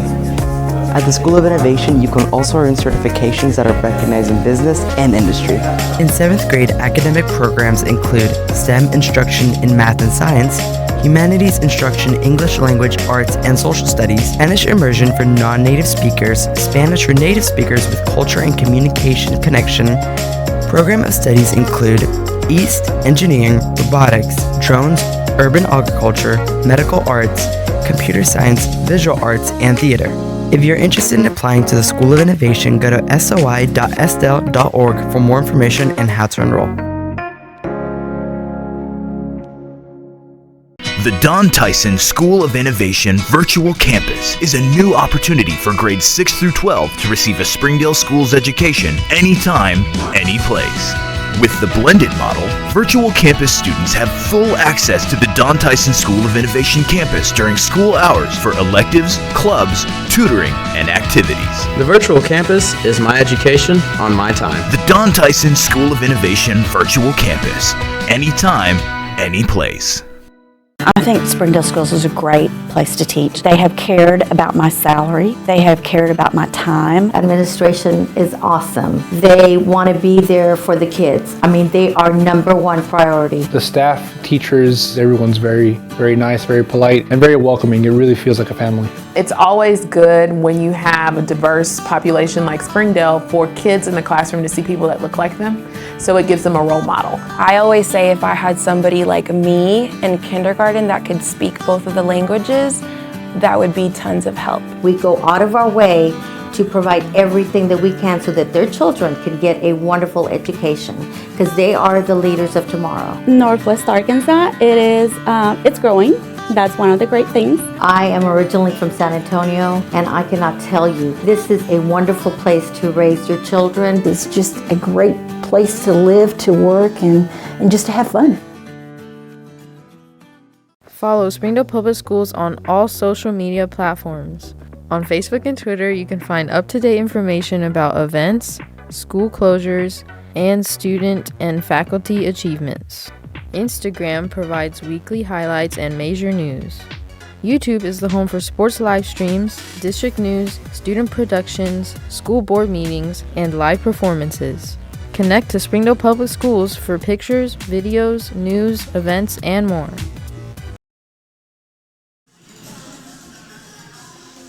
Welcome back, ladies and gentlemen, to the second game of the night. We have Springdale Varsity Bulldogs versus Rogers Varsity Mounties boys games. Before we get started with any further commentary, I think it's important that we look at the stats for these two teams. Starting off with Springdale, the home team, they have an overall record of 11-2, a conference record of 10-0, but undefeated so far, and obviously that's going to rank them first. The closest team that they have on the ranking-wise is Bentonville with a record of 7-3, so they have a little bit of room there. As for Rogers Mounties, their overall record is 10-4-2, conference record of 7-3, so pretty close there, and with a ranking of third place. So that's really not too far there. It's first and third place, so it's going to be a close matchup as we can expect to see. Definitely. I'm really excited to see how this game is going to play out. I feel like both of these teams are very, very strong. It's going to be interesting to see how Springdale comes out knowing that they do have that undefeated record, but also the fact that Rogers is going to come out saying, you know, we're in third. If we get this, we could move up to second. So they're definitely going to be thinking about that and playing their hardest to try to do that. Of course, with this game, we do have Springdale being undefeated. So this is going to be really interesting to see how they stack up.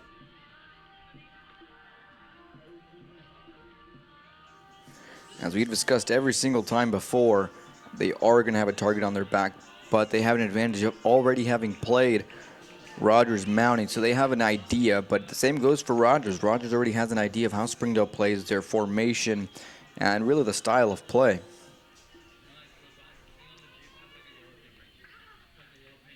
Just moments away here from the beginning of this game. When that's going to be the beginning of this game now. Rogers starting off with the ball. Springdale pushing up very, very hard.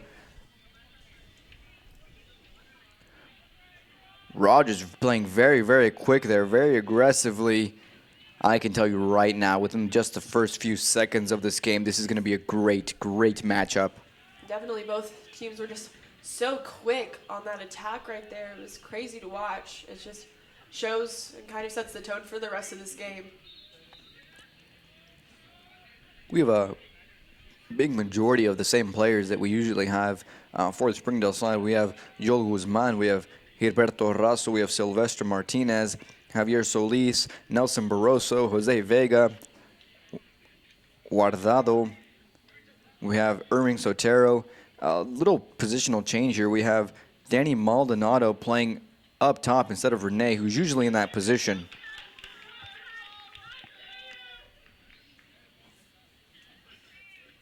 That was an early foul free kick for Rogers. Goalkeeper just being able to pick it up.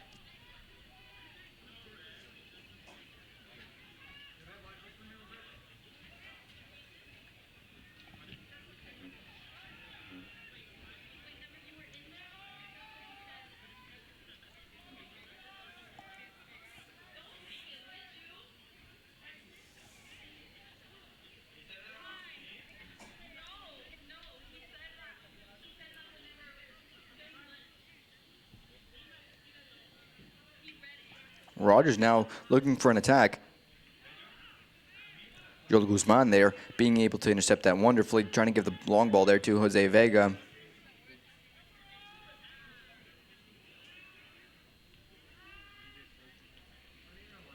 Springdale struggling to find their organization there in the back and defensive midfielders. Good ball up. Danny Maldonado there trying to get a header giving to Jose Vega, but it is going to be stopped there.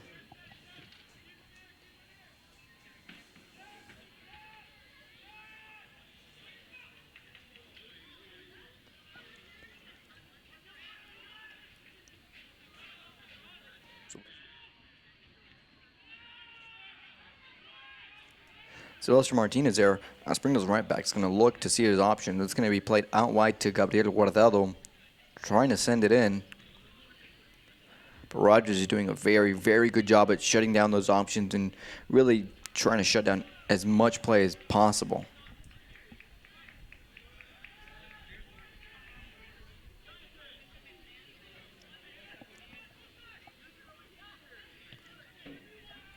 Good ball in. First attempt really at goal there with the center from Sylvester and Danny Maldonado trying to get a header on that. Goalkeeper picking it up with absolutely no problems.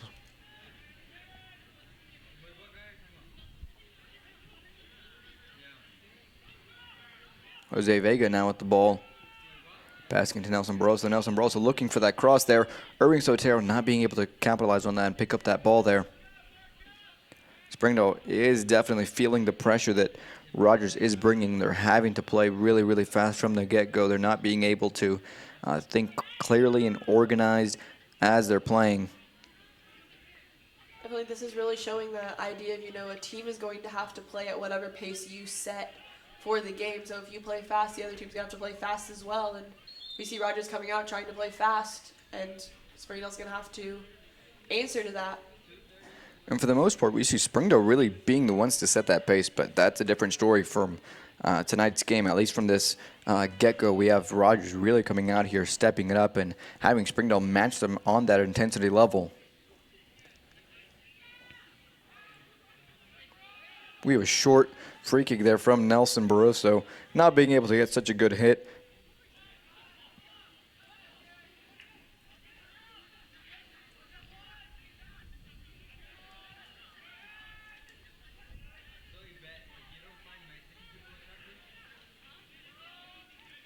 Springdale opening it up to the right back, who's going to bring it forward, look at his options, and trying to send a long ball there on that side. Joel Guzman closing it in, but the goalkeeper for Rogers picking it up.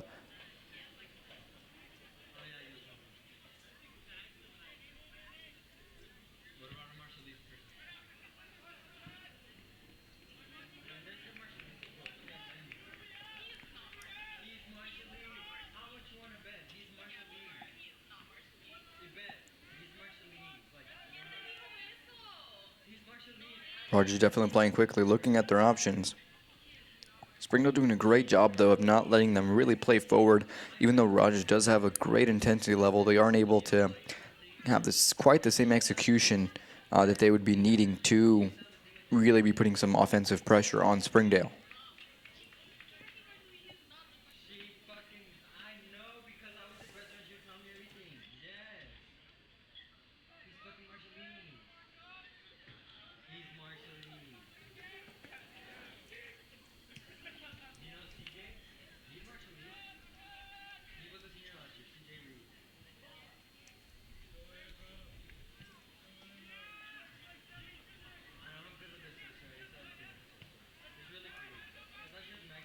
What I'm noticing is this Rogers team is playing so quick, almost as a way of adding another line of defense, because whenever Springdale gets to kind of slow it down and play at their pace and play with the skill that they have, it's deadly, basically.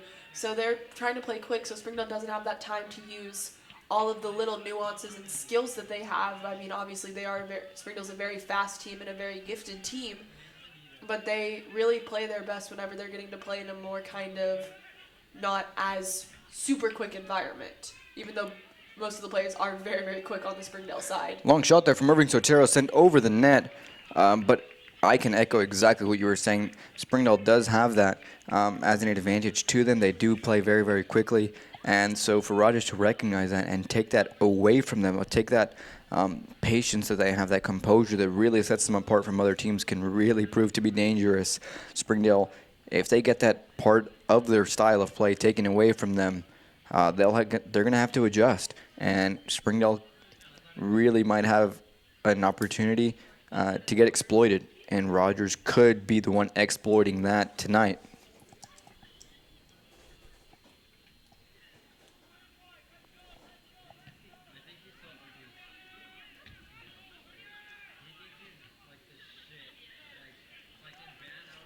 Jose Vega is one of Springdale's most dangerous forwards here, receiving a foul from behind there. Again, this is a dangerous spot to be taking a free kick, about 15 yards away from goal. especially with Springdale having some great shooters and free kick takers on their team. We have Jose Vega, Nelson Barroso, Irving Sotero there on the ball, kind of discussing, trying to get a game plan there of what they want to do and what they're going to do. They could also be trying to kind of confuse the Rogers side by having all three of them stand there, kind of look like they're about to take it, and then see who's going to take it. Great setup there for Jose Vega. We have Irving Sotero making the fake run. Nelson Barroso making contact with the ball and setting Jose Vega up for a ball there. Rogers now on the offensive. We have 4v2 now. Long shot there. Great stop by Abraham Cordero, Springdale's goalkeeper. Rogers already with an early attack, making themselves very known and having Springdale know their presence on the offensive side. Number 4 is very quick for Rogers, so this Springdale side is going to have to realize that and realize that he might be able to exploit the defense if they don't pay enough attention to him. And that's exactly what happened there. They were all too worried about the free kick. They weren't paying attention to the counterattack.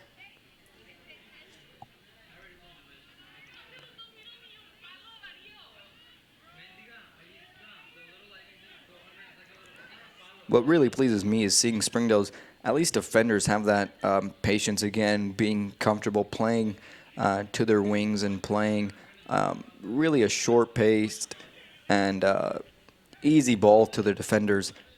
A lot of teams would rather just send the ball up, and it really doesn't allow for a lot of play and creativity on those balls. And they're going to call a foul on Springdale, which is going to call for a Rogers free kick.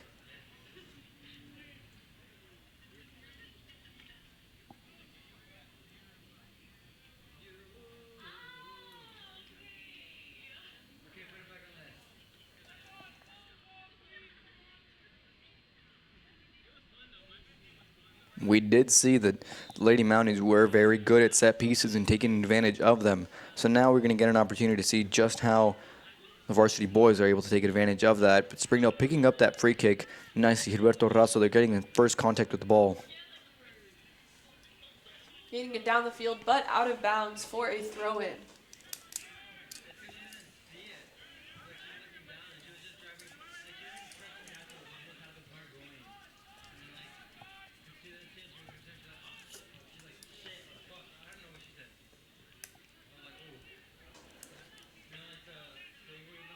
Springdale trying to create a counterattack.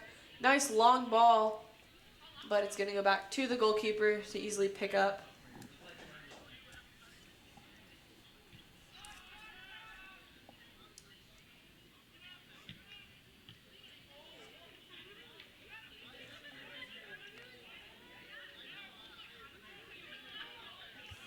Although it's only been about 10 minutes in this first half, it definitely does feel like it's been a lot longer with the fast-paced movement and everything that's been going on.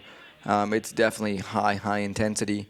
What we'd like to see is this stay high intensity throughout the first and second half.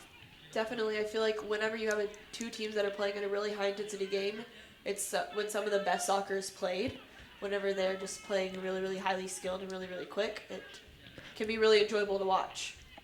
We got Irving Sotero there trying to take on two defenders. They weren't budging at all, so he played it back to Nelson Barroso, who tried to get a long shot in, and it just wasn't anything too spectacular. He tried to get a shot. It wasn't too comfortable. Send it left way outside of bounds. It is going to be a goal kick.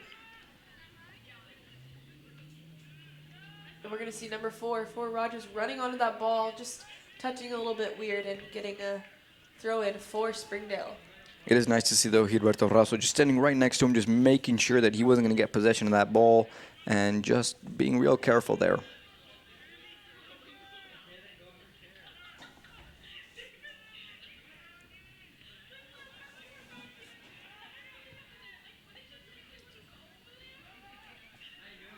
Just a bit too much. It's going to be a throw-in for Rogers.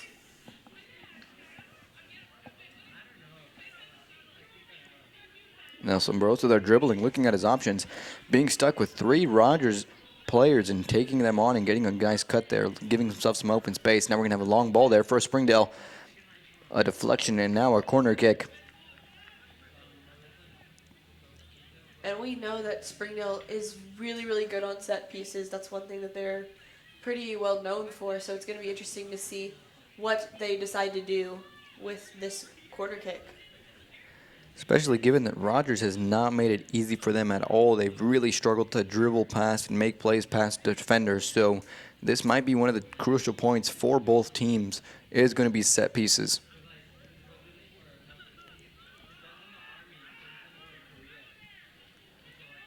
Long ball there, stopped by Sylvester, playing it out wide to Jorge Avalos.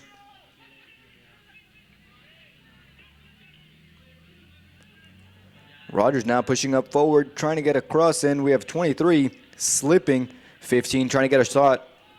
Springdale struggling to defend that ball that we had Gilberto Razo coming at the very last second, sliding and blocking that shot with his back.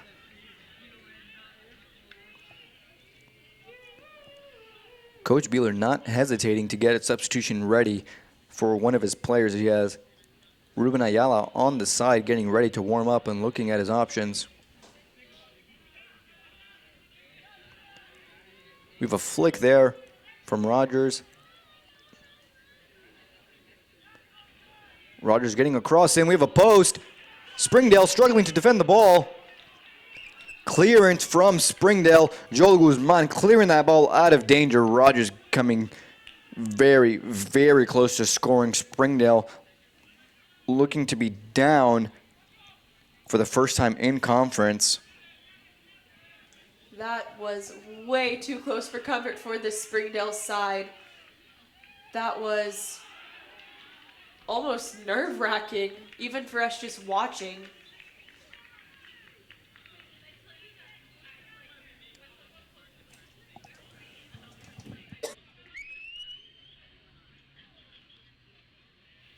The substitution will be Gabriel Guardado coming off and Ruben Ayala taking his position on the field.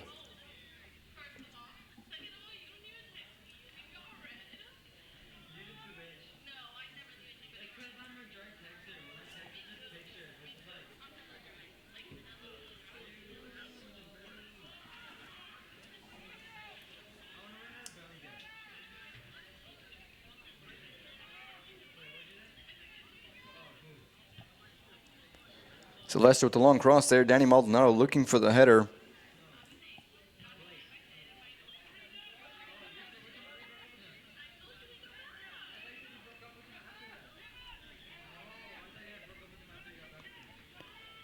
Ruben trying to dribble and look for his options. Joel Guzman passing it back. Irving Sotero looking to Nelson Barroso, who can only dribble so far and loses the ball up top. Gonna play out wide. Ball in. And they're gonna call a foul on Springdale for a Rogers free kick. Now I see Springdale definitely getting a little bit nervous here. They're playing a lot of dangerous balls. They're playing a lot with a lot of pressure, really. It's really obvious when they're starting to play a lot of balls that maybe they shouldn't be playing. They're not playing with a clear head for the most part. And they really need to fix that if they want to keep the record that they have and to really keep the same flow and rhythm that they know that they can play with, but they just are really feeling the pressure in this game. Which is something that we don't see out of Springdale a lot. A lot of times they play very calm and collected, but we're definitely starting to see them start to be nervous by this because of this Rogers team. Again, this could be coming down to Rogers recognizing that they've already played Springdale. They know their style of play. They know the type of players they have. So to be able to take advantage of that and recognize what your opponent's strong suits are and trying to exploit those is going to be a huge part of it. And I feel like Rogers has really studied their opponent, and it's proving right now. They're really starting to stress Springdale out, and Springdale just has to keep their composure and play with how they know they can play. They've already played this team. They've already beat this team. So for them, it really is just about keeping their composure and keeping true to who they are as a team.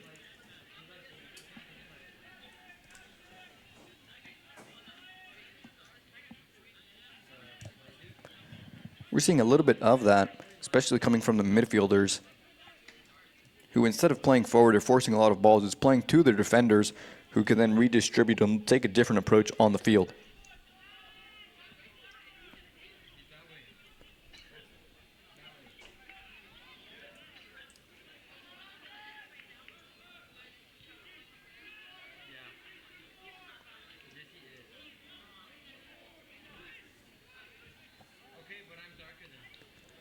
Again, we've seen plenty of plays with Irving Soter and Javier Solis looking to the defenders for their support and being there in the positioning with no marks.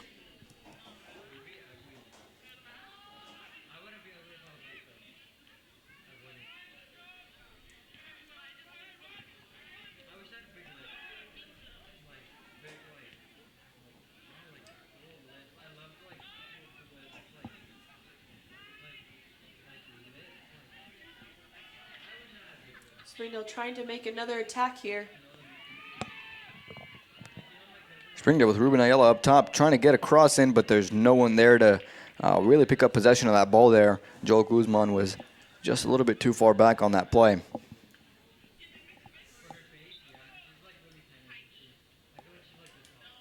Substitution for Rogers.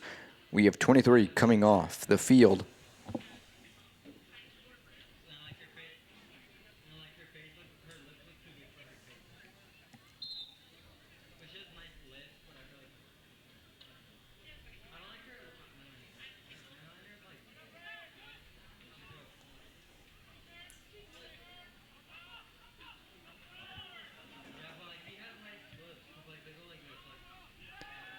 .423 for Rogers is coming on number 21.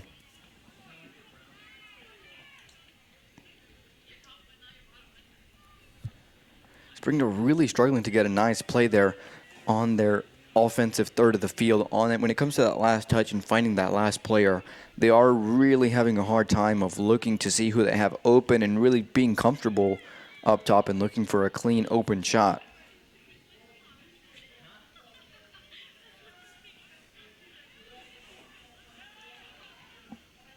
Number 4, Esteban Chavez, playing back for Rogers. Good tackle there by number 17.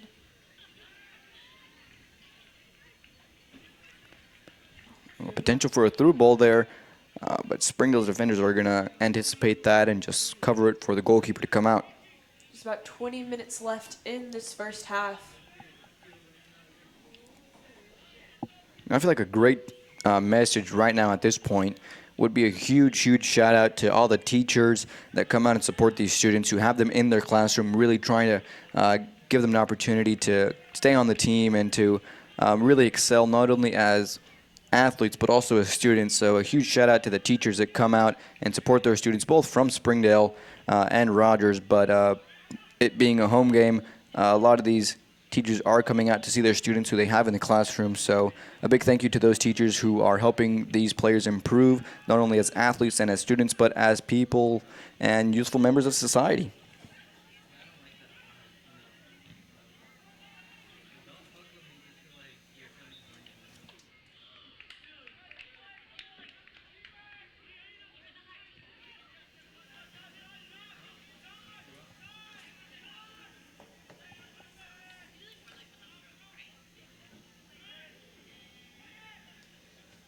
Rogers on the counterattack here. Stopped by Springdale. Springdale now with an attack of their own, trying to push forward.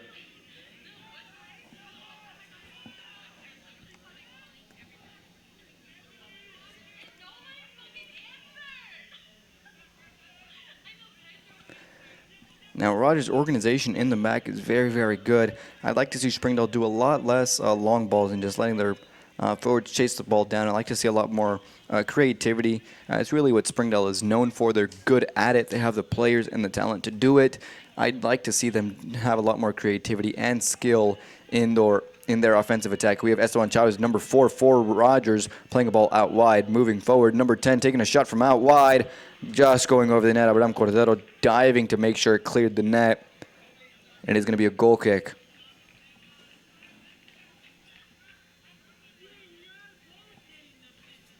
I'm going to be completely honest with you, Mark. Honestly, I kind of feel like Rogers is outplaying Springdale a little bit this first half, and that's something we don't get to see very often. We don't get to say very often, but I feel like Rogers has come out and not like they want it more. It's almost like, but they're just playing like they want it more. They're playing very aggressively, going to every single ball they can, and it almost feels like Springdale is in shock almost and just doesn't really know what to do.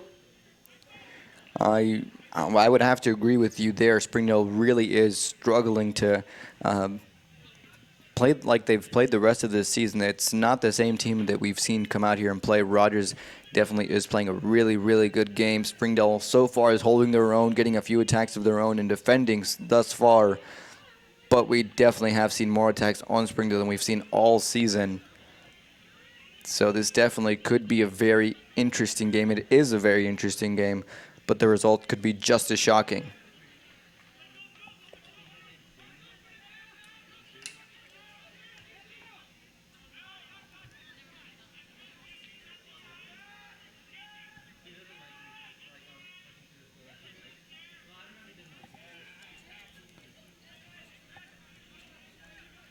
Just about 16 minutes left in this first half.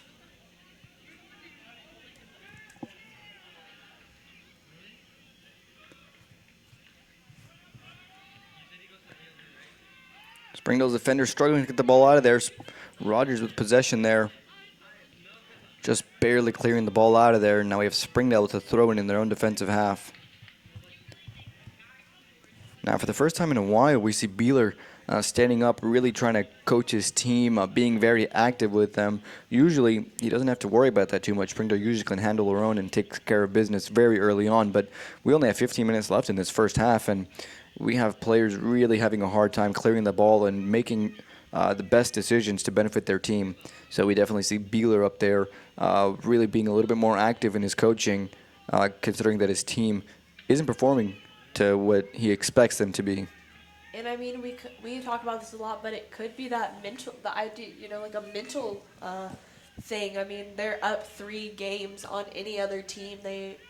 All other teams have at least 3 losses, and they're still undefeated. So maybe they thought coming in that this was just going to be a little cakewalk, which we talked about in the earlier game. You can't do that. You cannot come out underestimating a team.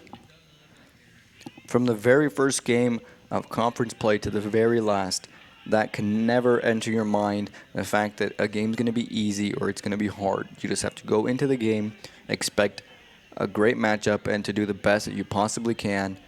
And that's all you can do as a player. There is no reason, no necessity for that thought to enter your mind. And if it does, it can prove to be detrimental, which is what it looks like it's going to be now. We have not seen Springdale play like this in their home field at all since the beginning of conference. So to see them like this really is, I would say, almost giving Rogers hope that there is an opportunity to take down the king of conference so far, Springdale. And I definitely think it'll be interesting to see, depending on which team scores first, what the rest of the game plays out to be.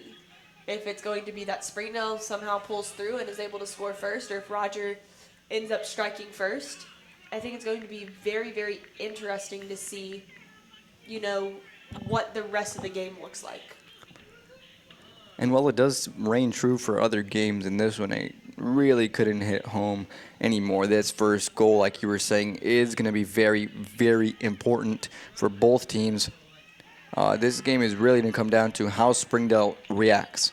Rogers coming out and they're playing a great game, but it's going to ultimately come down to how Springdale reacts to Rogers' intensity and quality of play. We have an offsides call there. It looks like it could have been the first real opportunity for Springdale, with Ruben Ayala getting the ball there.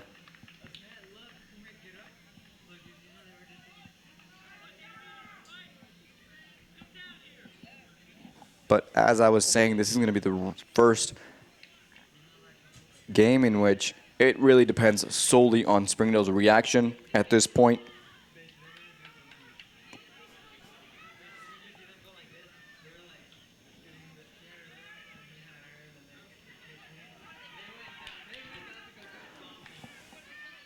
Long shot there from Jose Vega, getting stopped really, really short by number 5 for Rogers.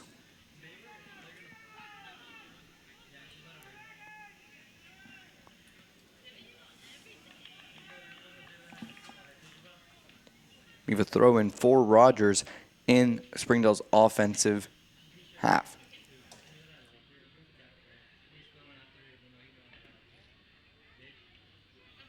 Rogers having to play from a throw-in in Springdale's defensive half is a good advantage to have when Springdale has to defend a throw-in. Springdale just not able to get that ball out of their defensive half.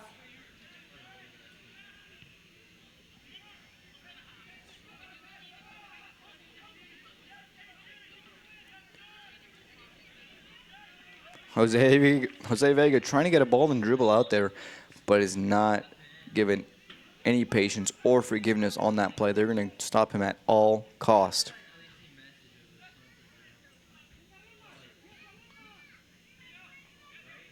That's another thing Rogers is doing really, really well is keeping the pressure and the defense on the people that need to be pressured and have defense on them. Irving Sotero, Jose Vega, those types of players that we see Springdale having, and they excel at playing the sport, and they know that those players are those players that are so good at what they do. They're going to try to man mark as much as they can and double team so that they can't get anything. And they recognize how important those players are, and they do everything at all costs to stop them. Like just right there, we saw Jose Vega running after the ball, and there were two defenders following him, ready in case he tried to take a shot or something like that. There'd be two different defenders there able to stop the ball. Great defending there from Rogers. Again, the same positioning with covering the ball, but being sure that you don't accidentally make contact with the other player, because that could be a penalty. So seeing defenders really be smart in that box really shows a great level of maturity and skill from these high school players. There's 10 minutes left in this first half. And we have yet to see a goal from either team. Which honestly is very surprising to me at the level that both these teams have been playing. I would expect at least one goal, maybe even for both teams at this point.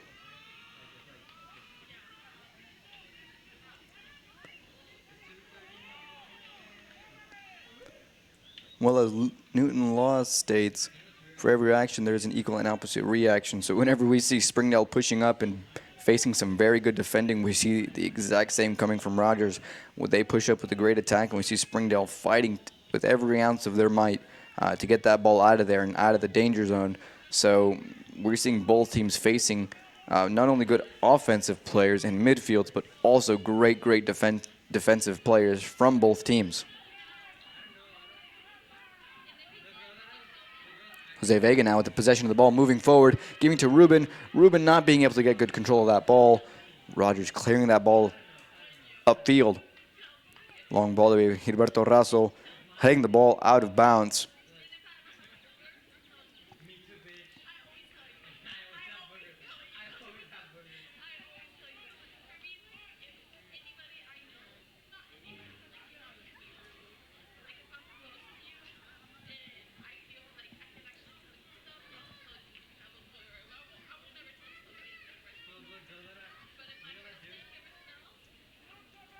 Rogers with the cross in. And we are another near miss for Rogers. I kid you not, a hairline away from going in. Barely brushing against that post. The wind of the ball brushing against that post. And Springdale coming very, very close to going under on the scoreboard. Number 15 for Rogers almost looked upset with himself because he wasn't running at that ball to try to get that ball.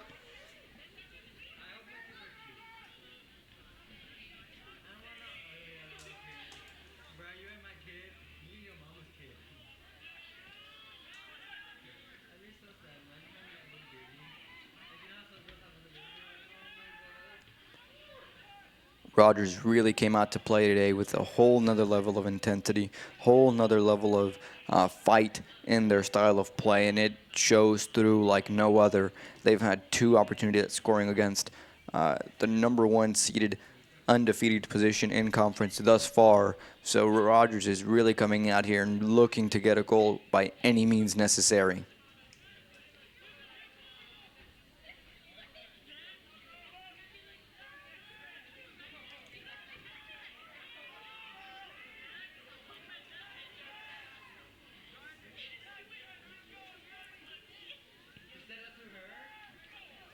And the cross in from Rogers.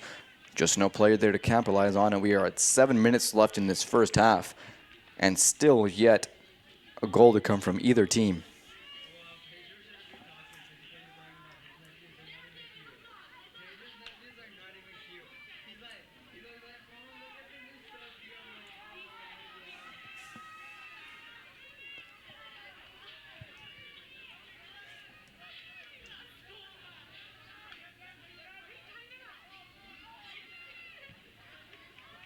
The attack broken up by the Rogers defense.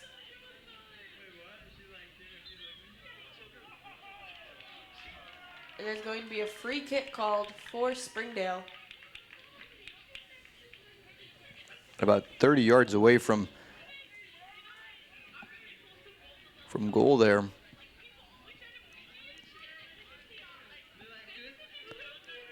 Nelson Broso will be taking the free kick. Very, very skilled player. He scored from a free kick a few games ago, so to see him take this and hopefully get his team a goal there, it's going to be quite important. But we are going to end up with Rogers with the free goal kick here.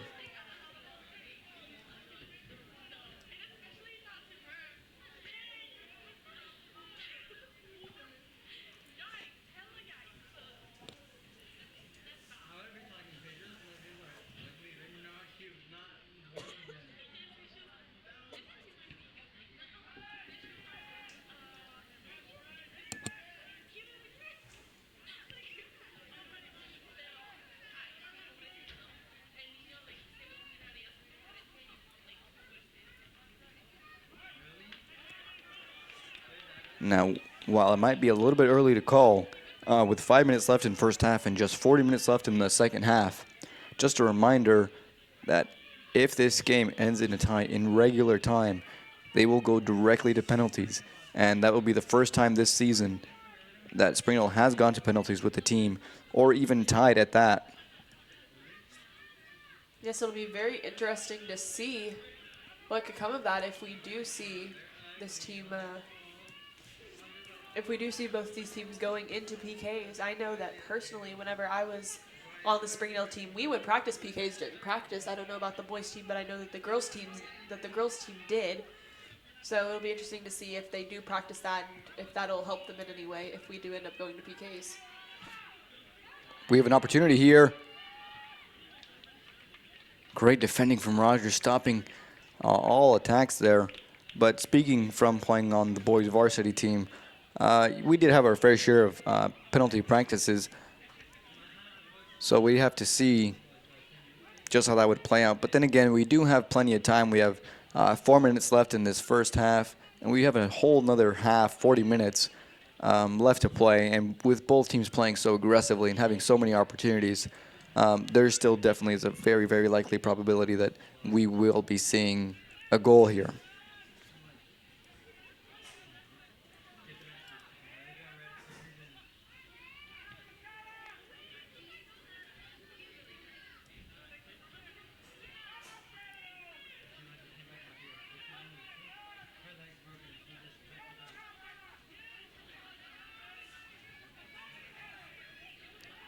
Great passing and moving here.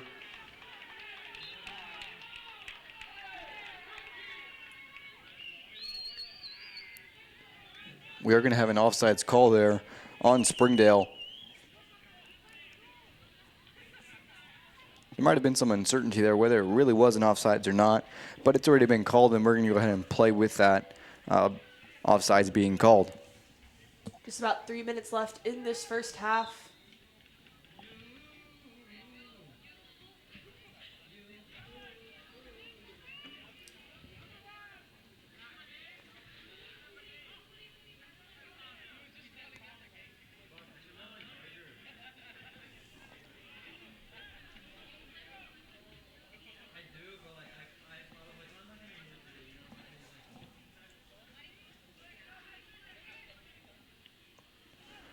Rogers here not being able to get past Gilberto Razo there, trying to take him on. But Gilberto Razo standing right in the way of that ball. Irving Sotero now pushing up very, very quick with a lot of speed. We have a long cross there. Defended very nicely. Jose Vega still on the ball, trying to get a backward bicycle kick, but it's going to be sent out for a goal kick. Both of these teams are trying anything and everything to try to get on the attack and get a goal before these 2 minutes are up.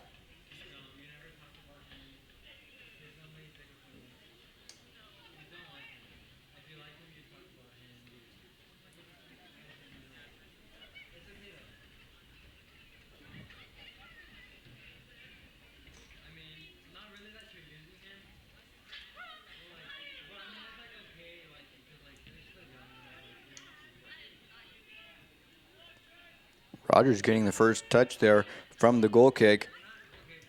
Rogers making a move forward. Long shot there. Esteban Chavez sending it over the net. A little over a minute left in this first half, and Springdale is going to start us off with a goal kick for the remainder of this time.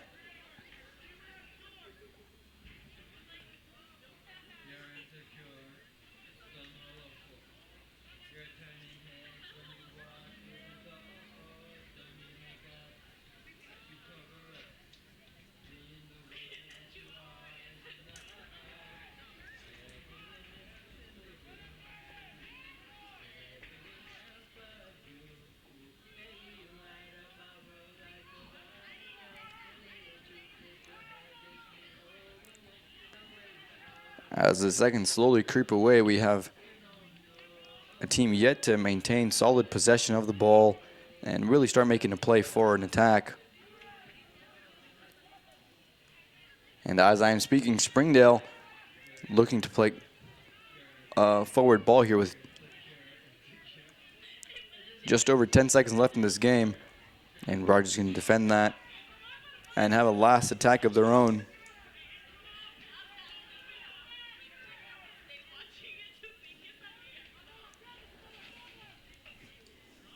And with that, we're going to conclude our first half for Varsity Boys Bulldogs versus Varsity Boys Rogers Mounties, playing in this great, very intense matchup. At halftime, we are yet to see a goal from either team. Tune back in and right after the short commercial break for the rest of this very exciting matchup and to see the results.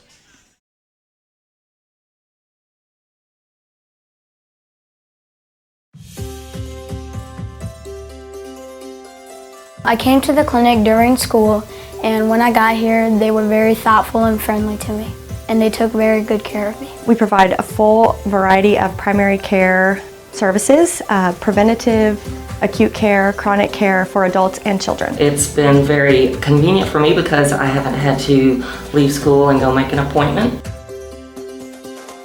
If your student gets sick, you could send them over to one of the wellness centers rather than having to take off of work. It's kind of hard sometimes to get out of the work. It's just good that they have like a school-based clinic, because like that, if the child is sick, they could just come over here without the parent and coming in. Anybody can come to the clinic. Our motto is healthy people, healthy community, and we thought what better way to help improve the health of our community than by starting in our schools. Zaxby's food has always brought people together. Catering to the big moments, the little wins, the long talks, and the quick getaways. Because food this inviting is bound to add a lot of flavor to your life. Introducing the Zax Pack. Served with chicken fingers, sides, Texas toast, and iced tea. Pick one up for dinner or your next event. Friends, family, flavor. Zaxby's, indescribably good.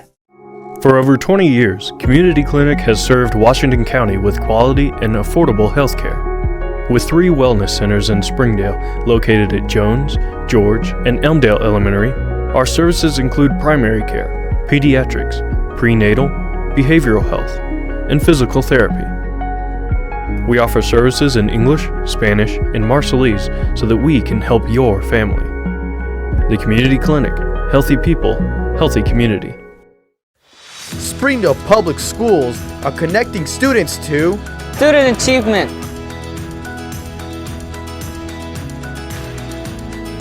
safety, personalized teaching, partnerships,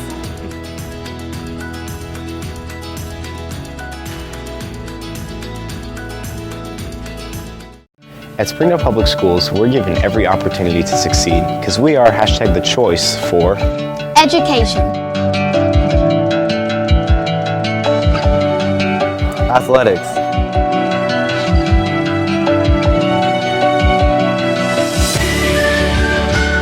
Music.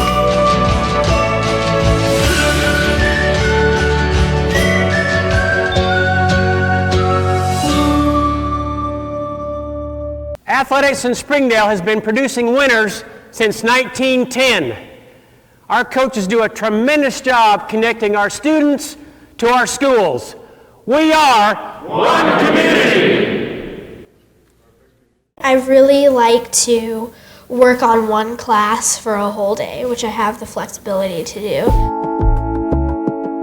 So as we were looking at all the various programs, we looked at several different programs, but the one that we were most excited about was the School of Innovation's virtual school, because it seemed to have a good balance of it being well organized with a good pace, but at the same time allowing for some flexibility to work with our own schedule, and then also allow our kids to be interested in other things as well.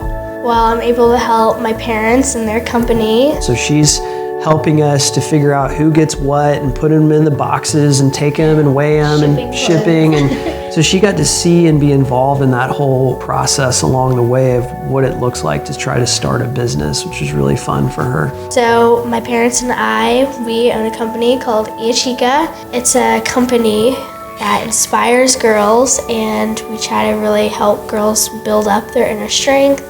We have super cool apparel and events. Unless she's testing, she can walk away from the middle of her math lesson and come in and see what we have going on. It's really flexible and enables me to do all sorts of different things. We started homeschooling about, 3 years ago. Right now, there's so much available in terms of homeschooling that it's a little bit overwhelming. So I started homeschooling in the 5th grade, and we were doing club soccer, so we were traveling. I first became interested in the Don Tyson School of Innovation, just what they were doing, and was fascinated by their approach. So I went and studied their website and saw that they had a virtual school. It's really flexible and enables me to do all sorts of different things. And then also being able to contact teachers if I have questions that my parents can't deal with. She really loves science, and she was moving so fast that they were able to actually move her up a grade. But then her math, she was kind of struggling with that a little bit, so we were able to try and tweak the program to fit where her needs were. I'd love to go and play college soccer. I'd love to go as high up as I can in the soccer world. But I think ultimately I'd love to work for NASA, either as an astronomer or as some kind of engineer to help colonize different planets.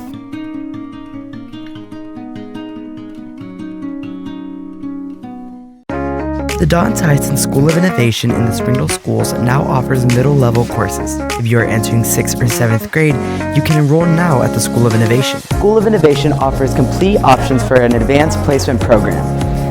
Students can take classes at an accelerated pace to complete high school with time for other opportunities. Students can attend high school and earn an associate's degree at the same time. At the School of Innovation, you can also earn certifications that are recognized in business and industry. In 7th grade, academic programs include STEM instruction in math and science, humanities instruction, English language, arts, and social studies, Spanish immersion for non-native speakers, Spanish for native speakers with culture and communication connection. Program of studies include East, engineering, robotics, drones, urban agriculture, medical arts, computer science, visual arts, and theater. If you're interested in applying to the School of Innovation, go to soi.sdel.org for more information and how to enroll. The Don Tyson School of Innovation Virtual Campus is a new opportunity for grades 6 through 12 to receive a Springdale Schools education anytime, any place. With the blended model, virtual campus students have full access to the Don Tyson School of Innovation campus during school hours for electives, clubs, tutoring, and activities. The virtual campus is my education on my time. The Don Tyson School of Innovation Virtual Campus. Anytime, any place. I think Springdale Schools is a great place to teach. They have cared about my salary. They have cared about my time. Administration is awesome. They want to be there for the kids. I mean, they are #1 priority. The staff, teachers, everyone's very, very nice, very polite, and very welcoming. It really feels like a family. It's always good when you have a diverse population like Springdale for kids in the classroom to see people that look like them, so it gives them a role model. I always say if I had somebody like me in kindergarten that could speak both of the languages, that would be tons of help. We go out of our way to provide everything that we can so that their children can get a wonderful education, because they are the leaders of tomorrow. Northwest Arkansas, it's growing. That's one of the great things. I am originally from San Antonio, and I cannot tell you, this is a wonderful place to raise your children. It's just a great place to live, to work, and just to have fun.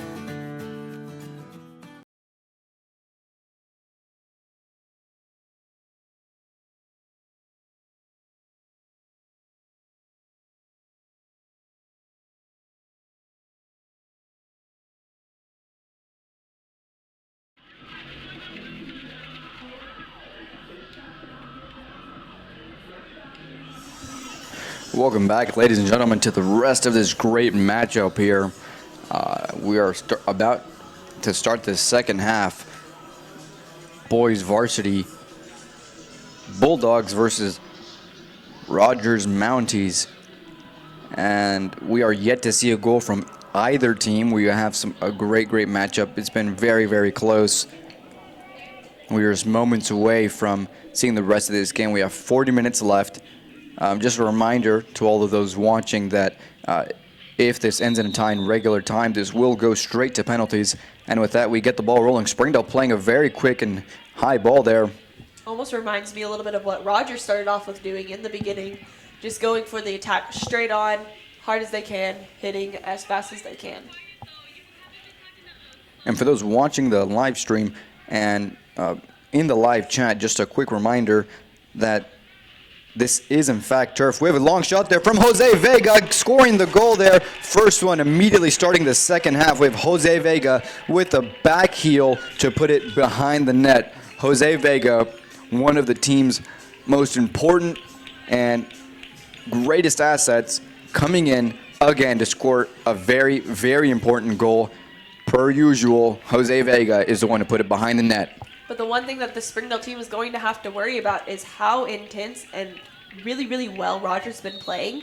They still have basically 39 minutes left, almost basically 40 minutes left in this half to score on them and maybe even get another goal. Rogers does. So Springdale's definitely not going to be able to take that goal and worry, think about that for too long. They just got to get right back in, score more goals, and keep the other team from scoring. Incredible. In 30 seconds of the second half, Jose Vega coming in and scoring a crucial goal there for the Bulldogs. And we were talking about this during the first half. We wanted to see what would happen when one team struck first, and Springdale's the team that struck first, and it's going to be interesting to see how Rogers changes from that and how Springdale changes from that.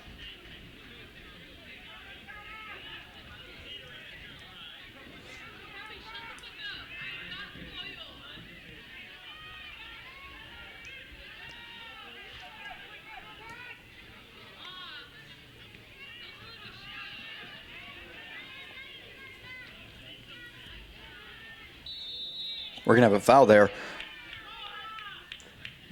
on Rogers for Springdale, about 30 to 35 yards away from Rogers' net.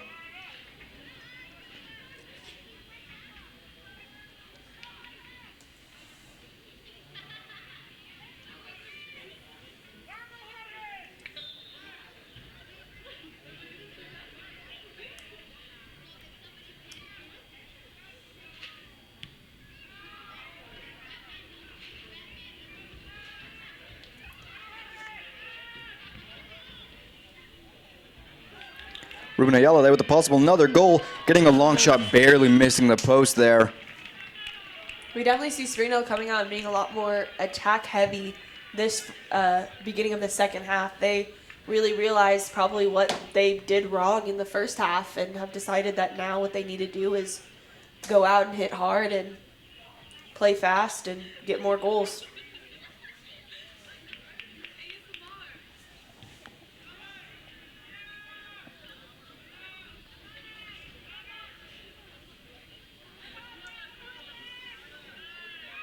We could have another opportunity here. Springdale coming with 3 attacks, one right after another. The first one resulting in a goal.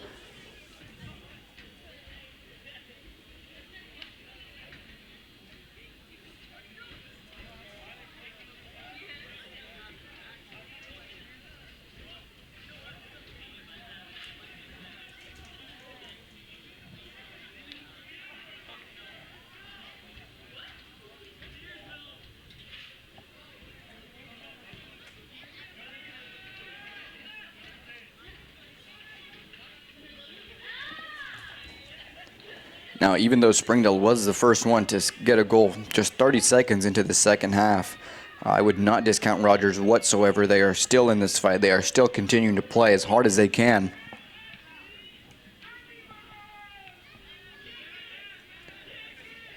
And even though Springdale did get an early goal, this has been the closest game so far that Springdale has had in their season, facing a very good opponent and having to really cope with the level of energy that Rogers has been able to bring.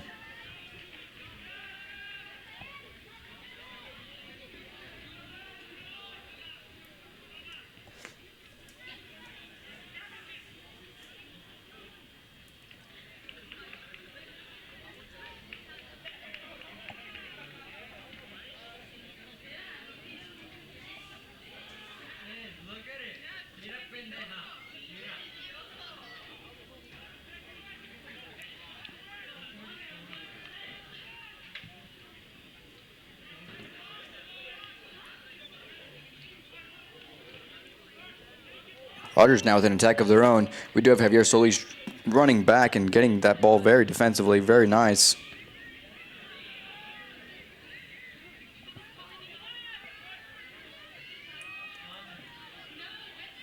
Oh, good shot, but blocked.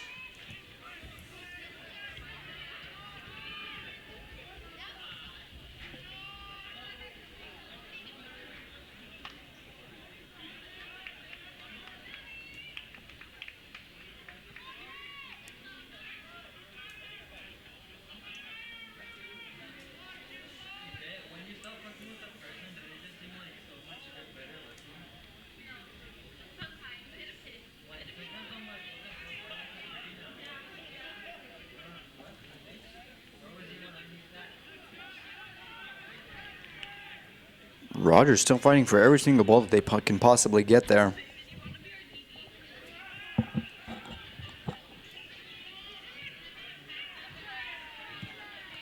Long ball to Jose Vega.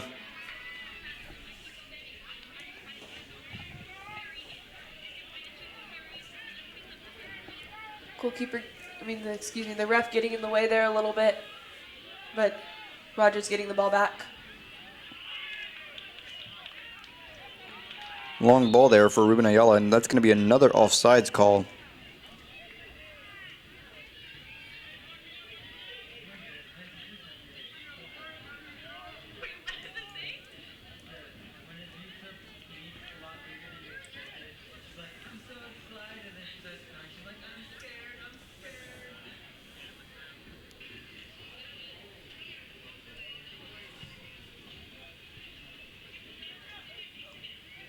Now Sombroso getting the header from that free kick now.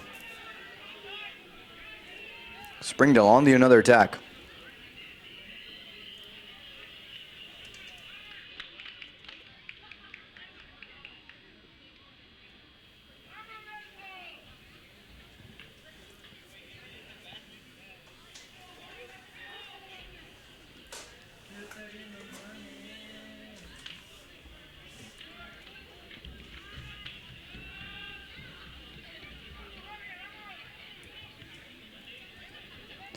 Long ball there.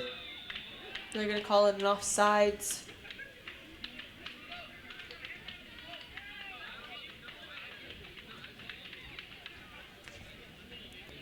Springdale falling back into trying to send some long balls there for some service.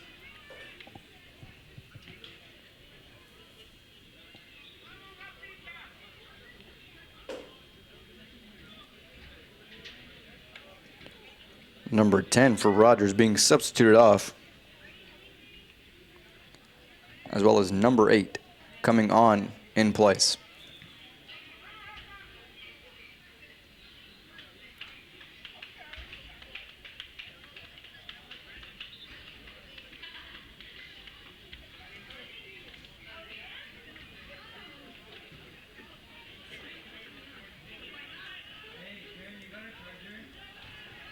HAR-BER with the chance here, but cleared out by Springdale defense. Rogers wasn't able to push through there. Defender able to clear it out of bounds.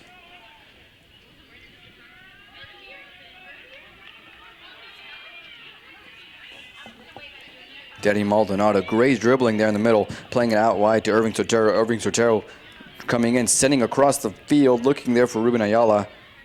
Springdale still maintaining possession. Javier Solis dribbling down this left side of the field. Going to let the ball roll out for a throw-in.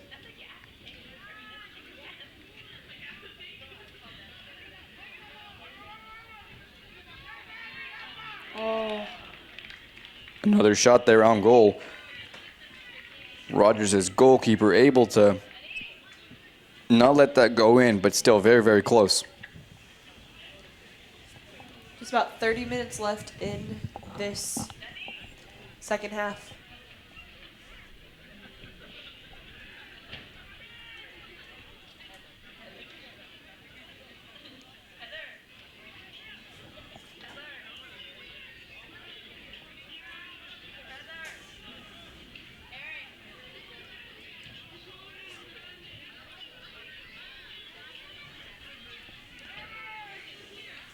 One thing that is very, very clear is Rogers wasn't able to really keep up the high intensity they were bringing in the first half. They started off with great intensity, being really offensive, and wasn't able to keep it up. Springdale here with another attack, and we have another goal there. Jose Vega passing to Irving Sotero. Irving Sotero coming back and hitting it in the corner of the net there. We have another goal, putting Springdale Bulldogs up 2-0 against Rogers Mounties. Just about 10 minutes since his last goal.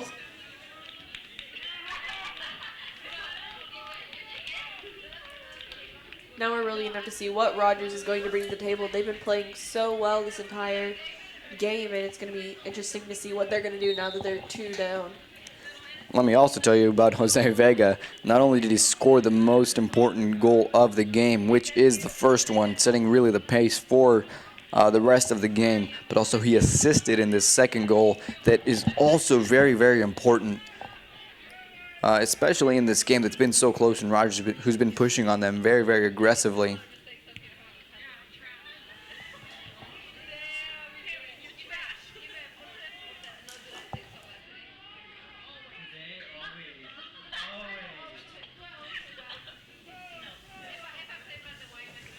Gonna be thrown for Rogers here.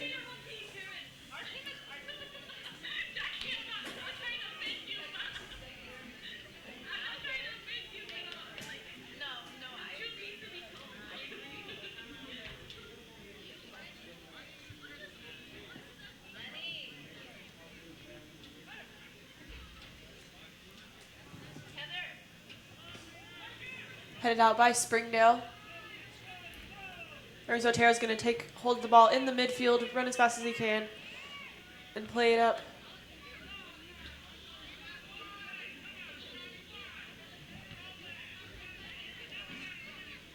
So Vega going to try to take control of that ball.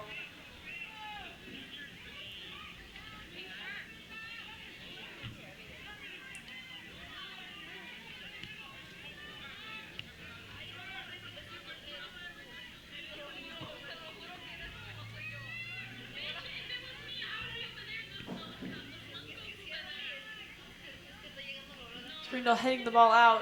Back up to Irving Sotero, who's going to be hit by number 18 pretty hard, and the ref's going to call a foul on number 18. Just about 45 yards from the goal.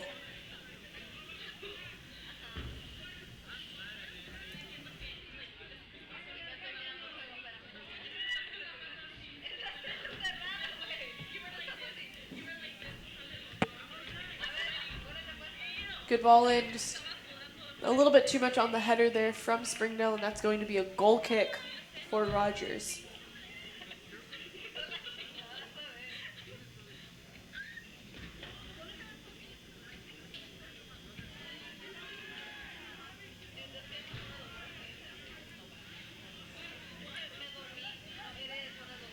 Rogers going to pick up the ball. Number 8's going to play it back through the center to number 15.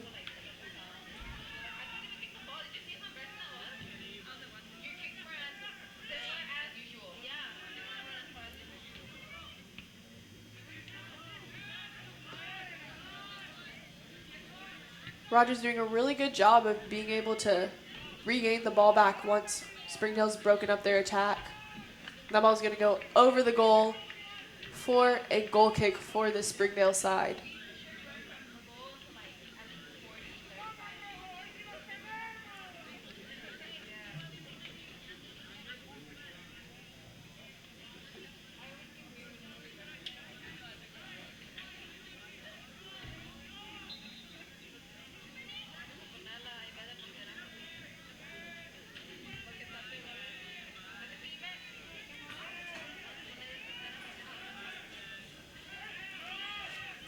Rogers on the attack here. Number 8's going to pick up the ball. Play back to number 4.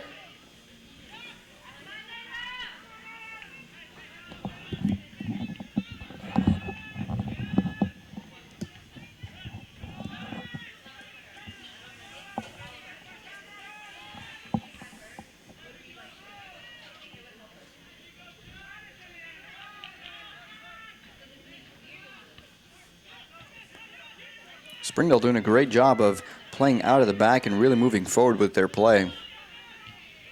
Now we have a long ball from Nelson Barroso looking for Ruben Ayala, who's going to chase that ball down.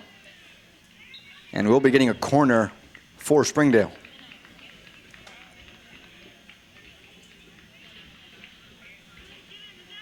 Just about 25 minutes left.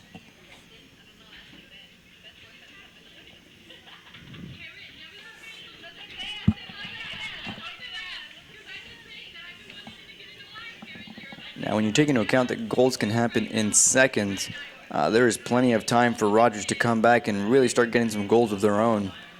But being down 2-0 really puts you down as a disadvantage whenever you have to really get more assertive and open up wider to get more goals. You open yourself up for opportunity, especially like teams like Springdale, who are very, very good. They can take advantage of that. Shot from number 4, just out wide.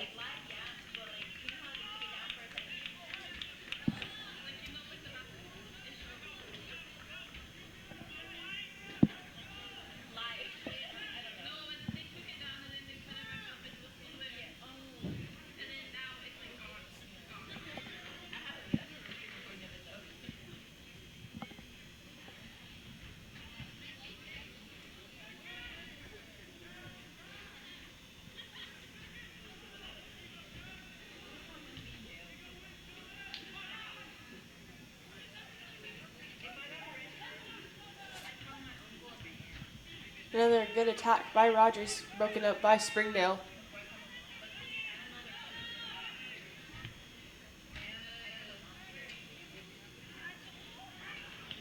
Danny Maldonado was looking to cross that ball, but Joel Guzman wasn't able to get possession of the ball.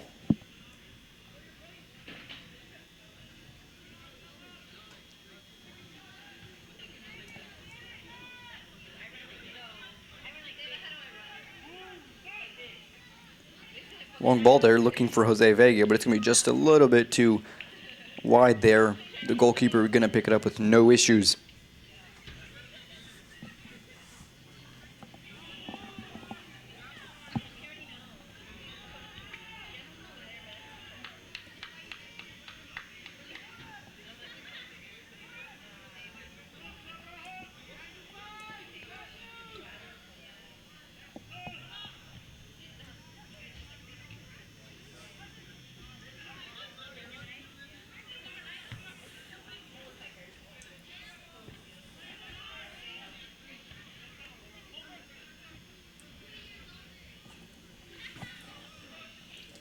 throw in for Rogers.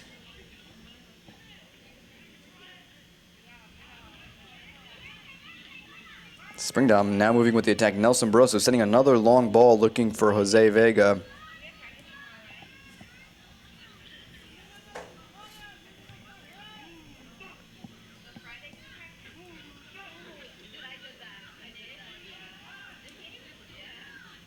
Jose Vega picking that ball up from the Rogers defender.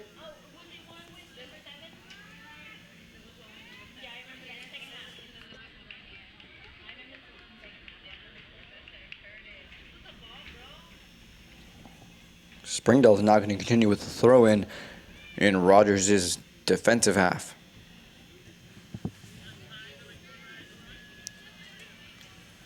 We're going to have a corner kick now.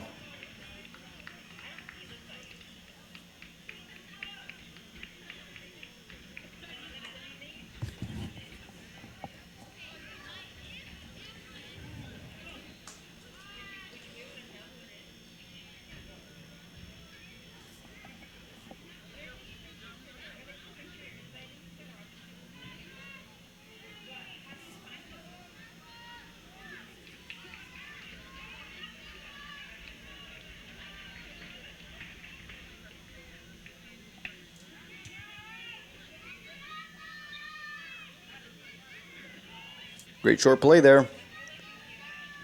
We're going to have another corner kick there. Rogers' defender deflects it.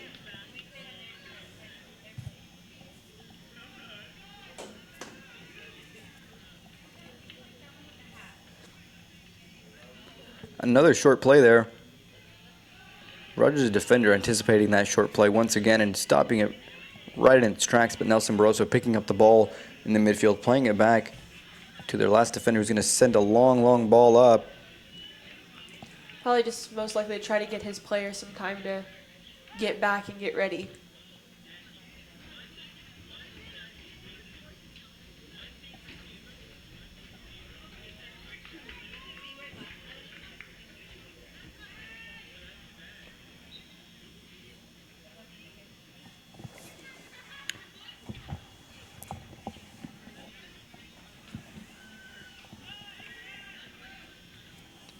We are 20 minutes left in the second half. Springdale is up 2-0.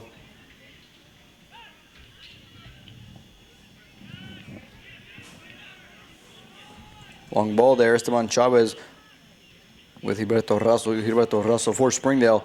Dropping back and defending that ball very nicely. Nice, calm, and collected. Sending the ball out of bounds, letting his team come back and give him some support.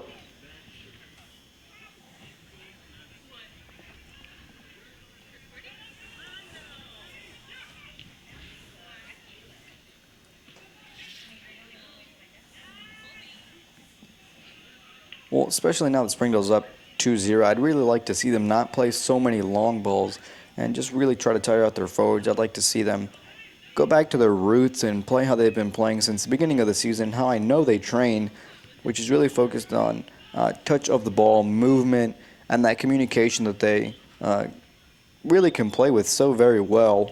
That's what I'd like to see Springdale come back to, really how they're trained to play. Definitely. I feel like a lot of times with those long balls that they're trying to play, that is territory to get the ball taken away super easily. I mean, it keeps going out for goal kicks for the Rogers side, and those can turn into goals very easily on counterattacks and different attacks like that. So I feel like if they did go back to the more crisp, precise playing that we're so used to, then we could probably see even a less of a chance for this Rogers team to score any goals. And now I would say is a perfect time to do that, considering you are up 2-0. So whenever you do have that lead on the scoreboard, you have the ability to start playing like that and start not allowing the other team to even get possession of the ball at this point.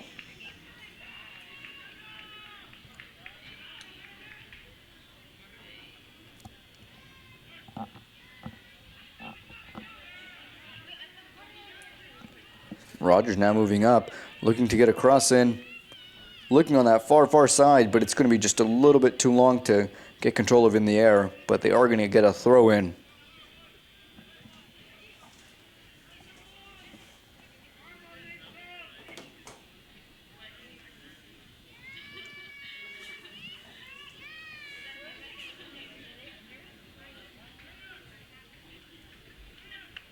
About 16 minutes left in this second half.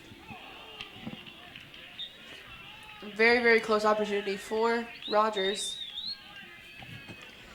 And we're going to see a couple of substitutions coming on for Springdale and a substitution coming on for Rogers. We're going to have Joel Guzman coming off and Jesus Aldaco coming on in his place. We're also going to see Danny Maldonado, I believe, coming off the field. And in his place would be Johnny Miranda.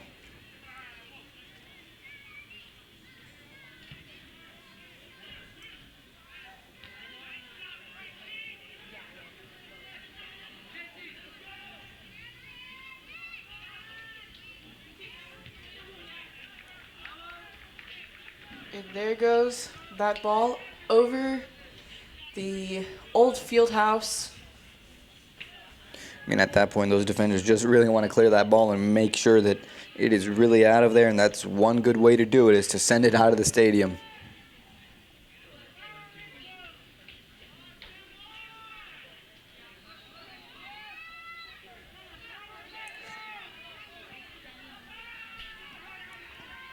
Jose Vega now playing it out wide. Ruben Ayala taking the defender, but not being able to get past him. Rogers clearing the ball upfield. And now we have Sylvester Martinez heading it back and getting possession of the ball once again.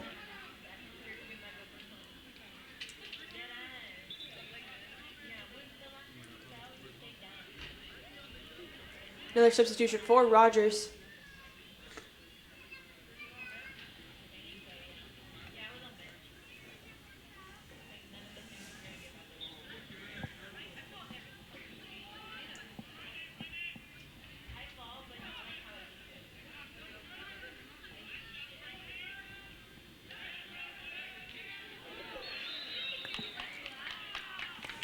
We're going to have Javier Solis there trying to get that ball there, but coming in just a little bit too hard, not being able to slow down at all. And he is going to get a foul called on him, but not necessary enough for a card or anything like that. Just a simple foul at about the 50-yard mark.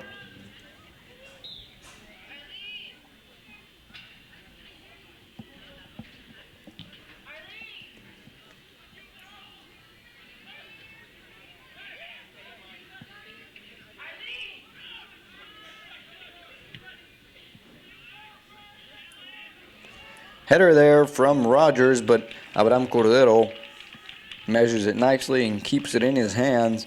And now we're going to have him playing short to his left back.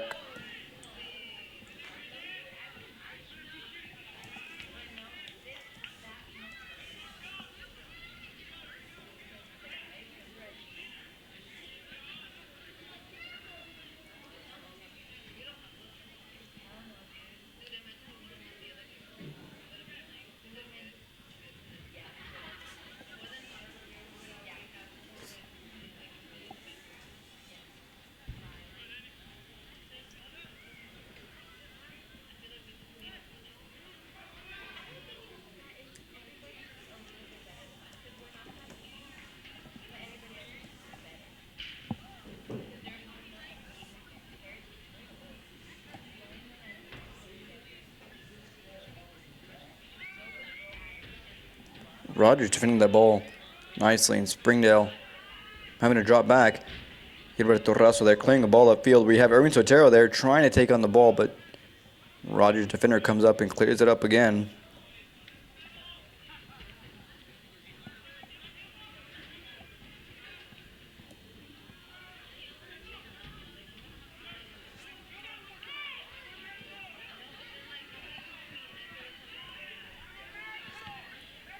Long shot there, stopped nicely by Rogers' goalkeeper. We're going to have the referee stop time. We have number 1 from Rogers, seeming to have some sort of pain there, limping off the field. The referee's going to ask that he gets substituted off. It looks like it was something in his side possibly, or something like that. I'm not really sure. Yeah, he is grabbing around his hip area, but it is in fact. We're just going to continue with play there. He's going to get substituted with number 6 there. Number 6 coming on the field to take his position.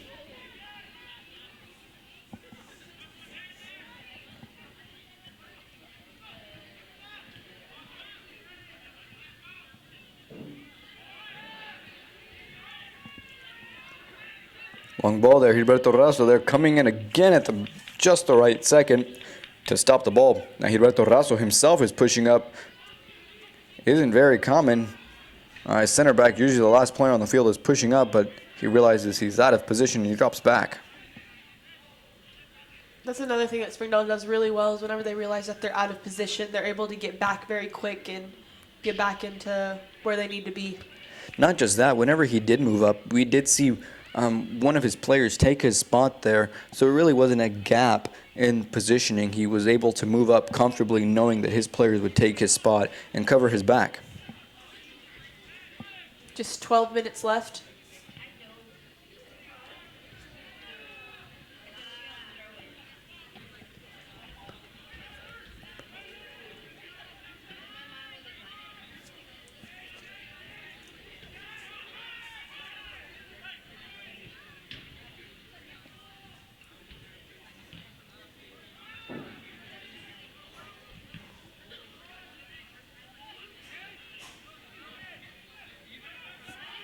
Great pass from Javier Solis to Irving Sotero. Irving Sotero is going to play it out wide to Johnny Miranda. Johnny Miranda is trying to center it in there to Ruben Ayala.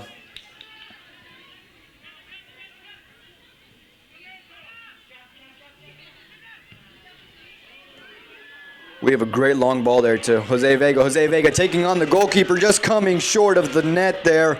Taking on the goalkeeper. The touch was just a little bit too long, and he ran out of field. He lays there in frustration. Very, very close to looking for a third goal of the night for Springdale. Jose Vega just coming short, but a great, great play. Great vision there from Nelson Barroso, seeing Jose Vega open.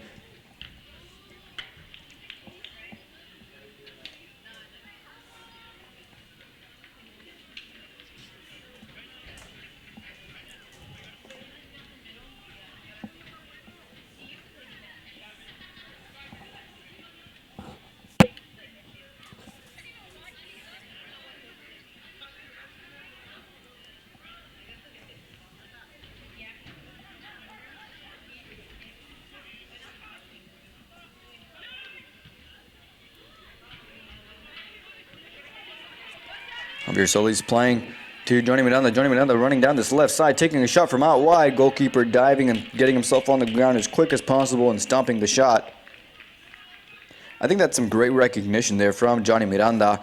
If he had tried to center it in there, I believe it was Ruben Ayala who would have been offside. So it was great recognition seeing that the pass would have been offside and trying to take it for his own.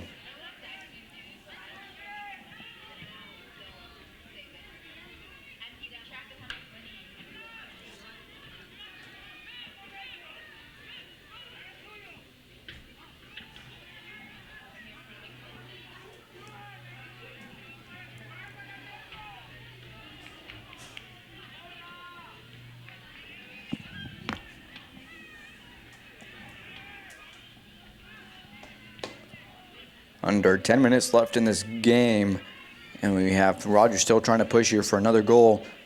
Esteban Chavez there looking to try to dribble. Gilberto Razo coming in once again, stopping great positioning there, sending it up forward with the great through ball to Ruben Ayala, who's able to get the ball there.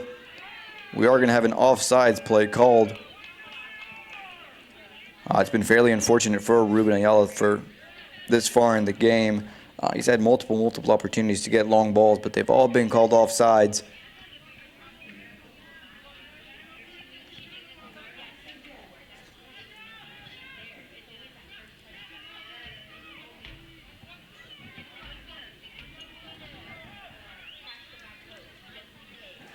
We are going to have a foul here, 20-25 yards away from Springdale's net, and we're going to have Rogers taking a free kick in a very dangerous position here. Bulldogs are only up 2-0, so if Rogers gets a goal here, they still have just a little bit of time to get another.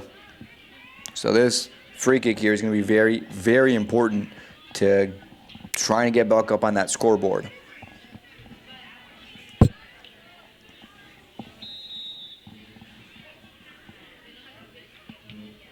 Long shot there, well over the net. Abraham Cordero still throwing himself just to make sure it clears the net. That could have been very, very important for Rogers, but They're just going to have to keep on playing and keep on fighting for the remainder of the game, which is only 7 minutes at this point. And there's going to be a goalkeeper substitution for Rogers. Number 43 coming on for number 42.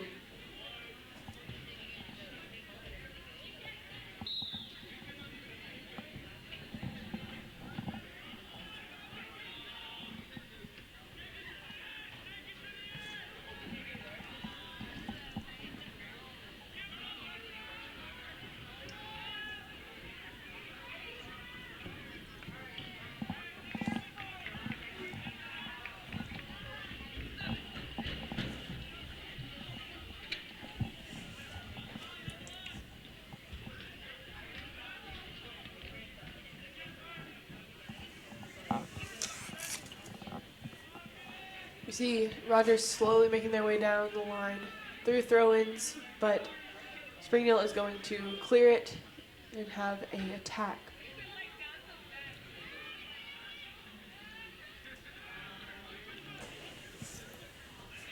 Now at this point in the game, Springdale just has a few more minutes, and what they should really start focusing on is just holding possession of that ball and really keeping the ball away from Rogers as much as possible. They have only 6 minutes left. Only 6 minutes left before the game is over, and they can still call themselves undefeated in conference. So that would be their main focus at this point, is to stop from being scored on and giving Rogers the opportunity to score on them.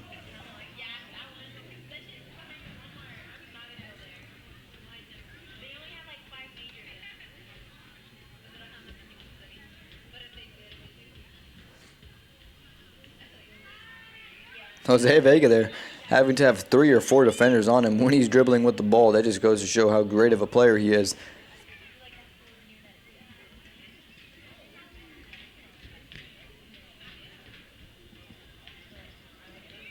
There seems to be a little bit of a confrontation there. A foul is going to be called on Jose Vega when trying to dribble those players.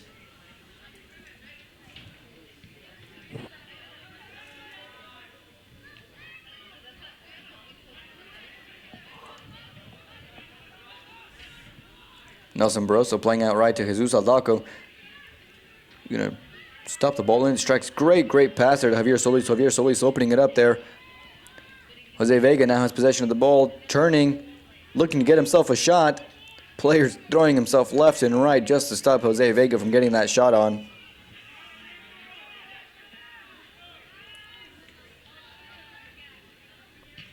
Long shot there. Just barely missing that top post there. The wind again barely blowing against that top post. Long shot there from Sylvester Martinez. Great shot, great power. Just slightly over. That would have been one of the most beautiful goals I've seen so far in conference.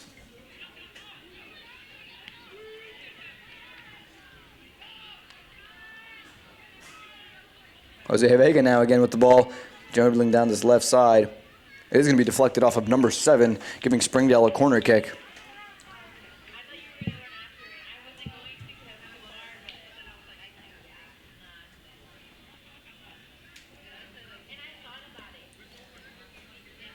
The ref is going to signal for Springdale to go and take their corner kick. It almost seems like they may have been trying to let time run out just a little bit there, because there's only about 3 minutes left in this game. Springdale is noticing time trickle away here. I'd really like to see Springdale use a little bit more of their head and not try to get so many goals at this point, just simply securing the win and holding the ball in a place where they know that they can hold possession. Long ball there.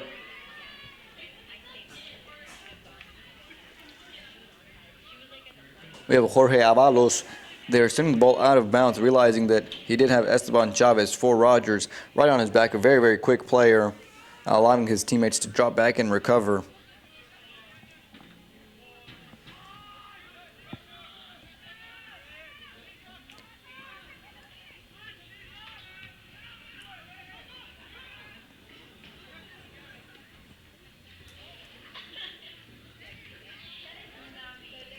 Another center there. Esteban Chavez playing it out wide. Number 10 taking a center. Roberto Razo intercepting that ball, sending it out of bounds. Rogers still on the attack. Nelson Barroso taking it right off of his feet and playing it out wide to Ruben Ayala, who will take on the world here. He has all of Rogers' defenders trying to take them on. Number 3 just doing too good of a job and taking the ball right off of his feet.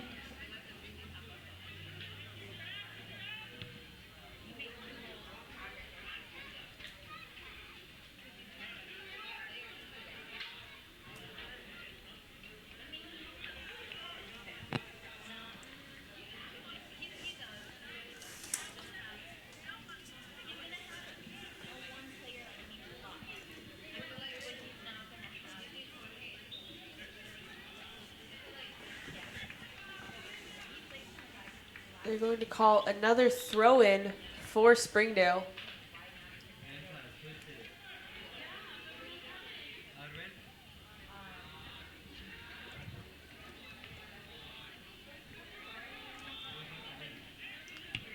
Long clearance there from Jorge. Jose Vega trying to find that ball up top.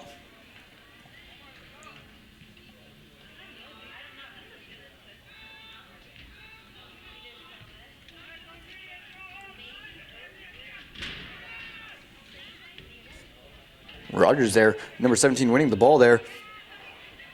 Just getting by Esteban Chavez, who isn't able to get a good control on that ball.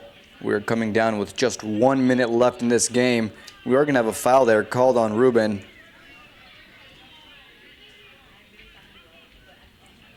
Rogers is going to set up fast for this free kick to try to see if they can make anything out of it.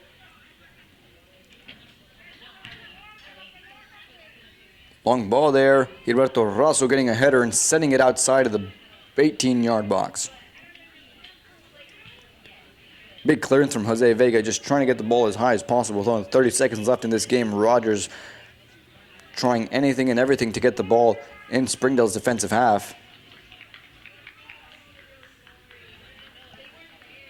The ball is going to be going just past that fence there. And with only about 10 seconds left on the clock, Springdale gives a long throw, just trying to clear the ball, make sure nothing is going to come back in. And with that, ladies and gentlemen, that is going to be the end of the game. Springdale maintains their undefeated record in conference. They maintain number 1 position in conference. They're winning 2-0 against Rogers Mounties. A goal from Jose Vega and Irving Sotero. It has been a great game. Thank you again to our teachers coming out and supporting our players and students. Thank you and have a good night.